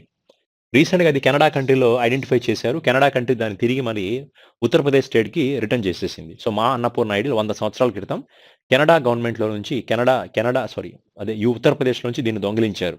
అది కెనడాలో ఉంది అని కనుక్కున్నారు. రీసెంట్‌గా కెనడా గవర్నమెంట్ దాన్ని ఇండియన్ గవర్నమెంట్‌కి ఎస్పెషల్‌గా ఉత్తరప్రదేశ్ స్టేట్ గవర్నమెంట్‌కి దాన్ని రిటర్న్ చేసేసింది. దాని పేరు మా అన్నపూర్ణ ఐడల్ అంటాం. ఒక విగ్రహం అన్నమాట అది. సరే next question. So, which asset management company launched the India's first global real estate security fund? So, ఇండియాలో ఫస్ట్ ఒక రియల్ ఎస్టేట్ సెక్యూరిటీ ఫండ్‌ని లాంచ్ చేసిన కంపెనీ పేరేంటి? First global real estate security fund అంటాం. అది లాంచ్ చేసిన కంపెనీ పేరు పీజేఐఎం India. అంటే ఇప్పటి వరకు మనకి మ్యూచువల్ ఫండ్స్‌లో రకరకాల మ్యూచువల్ ఫండ్స్ ఉన్నోళ్ళే గాని రియల్ ఎస్టేట్ మ్యూచువల్ ఫండ్ లేదండి. ఫస్ట్ టైమ్ ఒక రియల్ ఎస్టేట్ సెక్యూరిటీ ఫండ్‌ని క్రియేట్ చేసిన అసెట్ మేనేజ్మెంట్ కంపెనీ ఏదండి అంటే దాని పేరు పీజీఐఎం ఇండియా అనే ఒక అసెట్ మేనేజ్మెంట్ కంపెనీ వాళ్ళు. సో, ఇండియాలో ఫస్ట్ టైమ్ ఇలాంటి రియల్ ఎస్టేట్ సెక్యూరిటీ ఫండ్‌ని క్రియేట్ చేశారండి. ఓకేనా? Then come to the next question. So, which company has launched the platform for non-resident external and non-resident ordinary categories of investors to open online trading and demat account services through that central depository service limited. So, రీసెంట్‌గా ఒక company వాళ్ళు ఏం చేశారండి అంటే, ఈ NRO అంటే NRIs ఎవరైతే ఉంటారో, ఎన్ఆర్ఐస్‌లో ఎస్పెషల్‌గా ఎన్ఆర్ఓ అకౌంట్స్, ఎన్ఆర్ఈ అకౌంట్స్ అని 2 ఉంటాయి. ఎన్ఆర్ఓ అకౌంట్స్ అంటే ఏంటి? ఎవరైతే మన ఎన్ఆర్ఐ పర్సన్ ఇండియన్ బ్యాంక్‌లో ఎస్పెషల్‌గా ఇండియన్ కరెన్సీలో ఓపెన్ చేసే ఒక అకౌంట్‌ని ఎన్ఆర్ఓ అకౌంట్ అంటాం. అంటే వాడు ఇండియాలో సంపాదించిన డబ్బుని ఇండియాలో దాచిపెట్టుకోవడం కోసం మన ఇండియన్ బ్యాంక్‌లో ఓపెన్ చేసే అకౌంట్ అన్నమాట. దాన్ని ఎన్ఆర్ఓ అకౌంట్ అంటాం. ఆ డబ్బు సంపాదించింది ఇక్కడే దాచిపెట్టుకుంటున్నాడు. అలా కాకుండా ఫారిన్ కంట్రీలో సంపాదించిన డబ్బుని ఇండియన్ కరెన్సీలో మన ఇండియన్ బ్యాంక్‌లో దాచిపెట్టడం కోసం ఓపెన్ చేసే అకౌంట్‌ని ఎన్ఆర్‌ఈ అకౌంట్ అంటాం. ఈ 2 అకౌంట్‌లు ఓపెన్ చేసేవాళ్ళు ఎన్ఆర్ఐసే. ఇప్పుడు చెప్పండి. ఒక ఎన్ఆర్ఐ పర్సన్ అతను ఎన్ఆర్ఓ అకౌంట్ ఉన్న పర్సన్ అయినా గాని, ఎన్ఆర్‌ఈ అకౌంట్ ఉన్న పర్సన్ అయినా గాని, ఆన్‌లైన్‌లో డీమ్యాట్ అకౌంట్ కానీ, లేదా ట్రేడింగ్ అకౌంట్ గాని ఓపెన్ చేయాలి అంటే, సెంట్రల్ డిపాజిటరీ లిమిటెడ్ సర్వీసెస్ ద్వారా డీమ్యాట్ అకౌంట్ గాని, ట్రేడింగ్ అకౌంట్ ఓపెన్ చేయాలనుకున్నట్లయితే, అది ఆ సర్వీసెస్‌ని ఏ కంపెనీ వాళ్ళు ప్రొవైడ్ చేస్తున్నారు అనేది ఆన్సర్ అన్నమాట. దీనికోసం ఏ కంపెనీ వాళ్ళు ప్రొవైడ్ చేస్తున్నారండి ఇది? జియోజిత్ ఫైనాన్షియల్ సర్వీసెస్ కంపెనీ వాళ్ళు ఈ సర్వీసెస్ ఇస్తున్నారు. అంటే ఎన్ఆర్ఐ పర్సన్స్‌కి ఎన్ఆర్ఓ అకౌంట్ ఉన్న పర్సన్స్ అయినా, ఎన్ఆర్‌ఈ అకౌంట్ ఉన్న పర్సన్స్ అయినా ఆన్‌లైన్‌లో ట్రేడింగ్ అకౌంట్ ఓపెన్ చేయాలంటే జియోజిత్ ఫైనాన్షియల్ సర్వీసెస్ కంపెనీ వాళ్ళు డీమ్యాట్ అకౌంట్‌ని, ట్రేడింగ్ అకౌంట్‌ని ఇస్తున్నారు. అది కూడా నేషనల్ డిపాజిటరీ సర్వీస్ లిమిటెడ్ ద్వారా ఇస్తారనమాట. సో, దానికి ఆన్సర్ జియోజిత్ అంటాం. ఈ జియోజిత్ ఫైనాన్షియల్ సర్వీసెస్ కంపెనీ అనేది this belongs to Kerala state అండి. ఎస్పెషల్లీ దీని హెడ్ ఆఫీస్ వచ్చి కొచ్చిన్‌లో ఉంది. రిమైనింగ్ అన్నీ కూడా మన రిమైనింగ్ ప్లాట్‌ఫార్మ్సే. నియో గాని, మోబిక్విక్ గాని, పేటీఎం గాని, పోస్ట్ పే గాని. సో, ఇక్కడ ఆన్సర్ వచ్చేటప్పటికి జియోజిత్ ఫైనాన్షియల్ సర్వీసెస్ కంపెనీ అవుతుంది. ఈ పోస్ట్ పేని రీసెంట్‌గా ఎవరు క్రియేట్ చేశారండి అంటే భారత్ పే వాళ్ళు ఒక ఓన్ అప్లికేషన్ క్రియేట్ చేశారు. పోస్ట్ పే అంటాం. దీని ద్వారా మర్చెంట్స్‌కి ఆల్మోస్ట్ 10 lakhs వరకు ఇంట్రెస్ట్ ఫ్రీ లోన్స్ ఇవ్వాలనే ఉద్దేశంతో పోస్ట్ పేని క్రియేట్ చేశారు. సో నియో అనేది ఇందాకే చెప్పాను కదా! So Niyo current related current affairs మనకొచ్చింది. అలాగే మొబిక్విక్‌కి సంబంధించిన క్వెషన్ కూడా ఒకటొస్తుంది చూడండి. సో ఇప్పుడు పాయింట్ చూద్దాం. సో ఈ 'sunrise over the Ayodhya national hood in the our times' ఈ బుక్ రాసింది ఎవరు? Who is author of the book 'sunrise over Ayodhya nationhood in our times'. ఈ బుక్ రాసిన పర్సన్ పేరు సల్మాన్ ఖుర్షిద్ అంటాం. సల్మాన్ ఖుర్షిద్ అనే పర్సన్ ఎక్స్ యూనియన్ మినిస్టర్ అండి. కాంగ్రెస్ పార్టీలో ఉన్నప్పుడు ఇతను యూనియన్ మినిస్టర్‌గా ఉన్నాడు. అలాగే కాంగ్రెస్ లీడర్ కూడా. ఇతను రాసిన బుక్ పేరు 'sunrise over Ayodhya knighthood in our times' అంట. అంటే ఈ బుక్ దేని గురించి అండి అంటే రీసెంట్‌గా 2019 నవంబర్ మంత్‌లో సుప్రీం కోర్ట్ వాళ్ళు బాబ్రీ మసీద్ యొక్క జడ్జిమెంట్ తీర్పిచ్చారు. అలాగే రామ జన్మభూమి గురించి, బాబ్రీ మసీద్ గురించి ఒక ఇష్యూ చాలా సంవత్సరాల నుంచి జరుగుతుంది గదా! దానికి సంబంధించి జడ్జిమెంట్ ఇచ్చేశారు. ఇప్పుడు ఇతను రాసిన బుక్ దేని గురించి అండి అంటే అసలు ఓకే. జడ్జిమెంట్ సంగతి గురించి చెప్పట్లేదు అతను. ఆ ఇష్యూ అనేది ఒక రిలీజియస్ వల్ల కొట్టుకోవడం వల్ల ఎంతమంది చనిపోయారు? సో, ఆ పాస్ట్‌లో జరిగిన ఇన్సిడెంట్స్ ఏంటి? ఎలా ఎంతమంది చనిపోయారు? వాళ్ళ ఫ్యామిలీస్ గురించి గాని, సో, అది ఆ ఇన్సిడెంట్స్ గురించి రాసిన పుస్తకం అన్నమాట అది. సో, కాబట్టి ఆ బుక్‌ని సల్మాన్ ఖుర్షిద్ అనే పర్సన్ రీసెంట్‌గా రిలీజ్ చేయడం జరిగిందండి. So, the next one is consider as let's see another point. So, which organisation has amended the rules to introduce silver exchange traded funds? So, ఏ ఆర్గనైజేషన్ వాళ్ళు కొత్తగా కొన్ని రూల్స్ అమెండ్ చేశారండి. అంటే already silver exchange traded funds గురించి ఇంతకుముందు silver exchange trading జరుగుతూనే ఉంది. దాంట్లో కొన్ని రూల్స్‌ని రీసెంట్‌గా అమెండ్‌మెంట్ చేశారు. ఇప్పుడు ఇది share market related topics gold exchange అయినా, సిల్వర్ ఎక్స్‌చేంజ్ అయినా, ఏ ఎక్స్‌చేంజ్ అయినా లేదా షేర్ మార్కెట్ కానీ, మ్యూచువల్ ఫండ్స్ కానీ, సిస్టమాటిక్ ఇన్వెస్ట్‌మెంట్ ప్లాన్స్ కానీ వీటిలన్నిటి రూల్స్‌ని మార్చాలన్నా, పెట్టాలన్నా, తీసేయాలన్నా అన్ని రైట్స్ ఉండేది ఎవరికండి అంటే సెబీకే ఉంటాయి. So, securities exchange board of India has amended the rules to introduce the silver exchange traded funds. The answer is SEBI has taken this decision. SEBI head office వచ్చి ముంబైలో ఉంది. అజయ్ త్యాగి అనే పర్సన్ చైర్మన్‌గా యాక్ట్ చేస్తున్నారండి. So, come to the last but one question. C recently which platform has collaborated with the national payment corporation of India and Axis bank to introduce the RuPay card? దానికి answer that is MobiKwik. So, ఇందాక చెప్పాను కదా మొబిక్విక్‌కి సంబంధించిన question వస్తుందని. అదే ఈ question. రీసెంట్‌గా axis bank వాళ్ళు ఓకేనా? Which platform has recently MobiKwik అనేది ఏం చేసిందండి అంటే national payment corporation of India plus దాంతో పాటు యాక్సిస్ బ్యాంక్‌తో కలిసి ఒక అగ్రీమెంట్ చేసింది. వీళ్ళిద్దరూ కలిపి ఏం చేస్తారండి అంటే ఒక రూపే కార్డ్‌ని రిలీజ్ చేయబోతున్నారు. అంటే ఈ రూపే కార్డ్ యొక్క రూపే కార్డ్ ఏంటి? మొబిక్విక్ రూపే కార్డ్ అన్నమాట. మొబిక్విక్ అనే ఒక ప్లాట్‌ఫార్మ్ కంపెనీ, ఒక ఆన్‌లైన్ ఫైనాన్షియల్ ప్లాట్‌ఫార్మ్ కంపెనీ ఇటువైపు నేషనల్ పేమెంట్ కార్పొరేషన్ ఆఫ్ ఇండియాతో కొలాబరేట్ చేసింది. ఎందుకండి అంటే వాళ్ళకి ఒక కార్డ్ రిలీజ్ చేయాలి. ఆ కార్డ్ పేరు రూపే కార్డ్ అంటాం. ఓకేనా? మరి ఇది బ్యాంక్ వాళ్ళు రిలీజ్ చేయాలి కదా! కాబట్టి యాక్సిస్ బ్యాంక్. ఇప్పుడు వాళ్ళు రిలీజ్ చేసే కార్డ్ ఏదో తెలుసా? Axis bank MobiKwik RuPay card అవుతుందన్నమాట. Axis bank MobiKwik RuPay card. ఈ కార్డ్ ఒక హెల్ప్ ఏంటండి అంటే మొబిక్విక్ ప్లాట్‌ఫార్మ్ యూజ్ చేసి మీరు గనక ట్రాన్సాక్షన్ చేసినట్లయితే మీకు కొంచెం తక్కువ అమౌంట్ ఆఫ్ చార్జెస్ పడతాయి. మీకు కొంచెం డిస్కౌంట్‌లొస్తాయి. రివార్డ్ పాయింట్స్ వస్తాయన్నమాట. అందుకోసం లాంచ్ చేసిన కాన్సెప్ట్ అన్నమాట ఇది. సో, కాబట్టి ఇది మొబిక్విక్ వాళ్ళు లాంచ్ చేశారు. అంటే ఓకేనా? So, the last question for the today session is considered as who is the author of the book Finding a Straight Line Between the Twists and Turns? Findings the straight line between the twist and turns. ఈ book రాసిన person పేరు అసీమ్ చావ్లా. ఇతను ఎవరండి అంటే ఇది ఒక tax expert. We can say tax lawyer అనొచ్చు. Indian famous tax person. ఇతను ఇండియా యొక్క టాక్స్ సిస్టమ్ గురించి గానీ, ఓకేనా? వాటి అక్కడ దాంట్లో ఉన్న రూల్స్ అండ్ రెగ్యులేషన్స్ గురించి గానీ, సో వాటిని ఉద్దేశించి రాసిన బుక్ ఇది. అందుకే అసీమ్ చావ్లా అనే పర్సన్ రాశాడు ఈ బుక్‌ని. ద బుక్ పేరు ఏంటంటే findings the straight lines and between the twist and turns. So Aseem Chawla person ఈ బుక్ రాయడం జరిగిందండి. ఓకేనా? సో నెక్స్ట్ వన్ ఈస్ వచ్చి వాంగలా అనే ఒక ఫెస్టివల్ ఏ స్టేట్‌లో చేశారు? వంగలా ఫెస్టివల్ అనొచ్చు. లేకపోతే దీన్ని 100 డ్రమ్ ఫెస్టివల్ అని కూడా పిలవచ్చు. 100 డ్రమ్స్ ఫెస్టివల్. 100 డ్రమ్స్ ఫెస్టివల్ అనేది ఏ స్టేట్‌లో చేశారండి అంటే we can say the answer should B Meghalaya state. So one more question అని చెప్పొచ్చు. మేఘాలయ స్టేట్‌లో రీసెంట్‌గా వంగలా అనే ఒక ఫెస్టివల్ జరిగింది. అంటే దీన్ని 100 డ్రమ్ ఫెస్టివల్ అని కూడా పిలవచ్చు. Which is happening in Meghalaya state. నాట సంకీర్తన అనే ఫెస్టివల్ ఎక్కడ చేశారు? నాట సంకీర్తన అనే ఫెస్టివల్‌ని ఇది music festival, music and dance festival which is happen in Manipur state అండి. మణిపూర్ స్టేట్‌లో చేశారు. అలాగే హార్న్‌బిల్ అనే ఫెస్టివల్ ఎక్కడ చేశారు?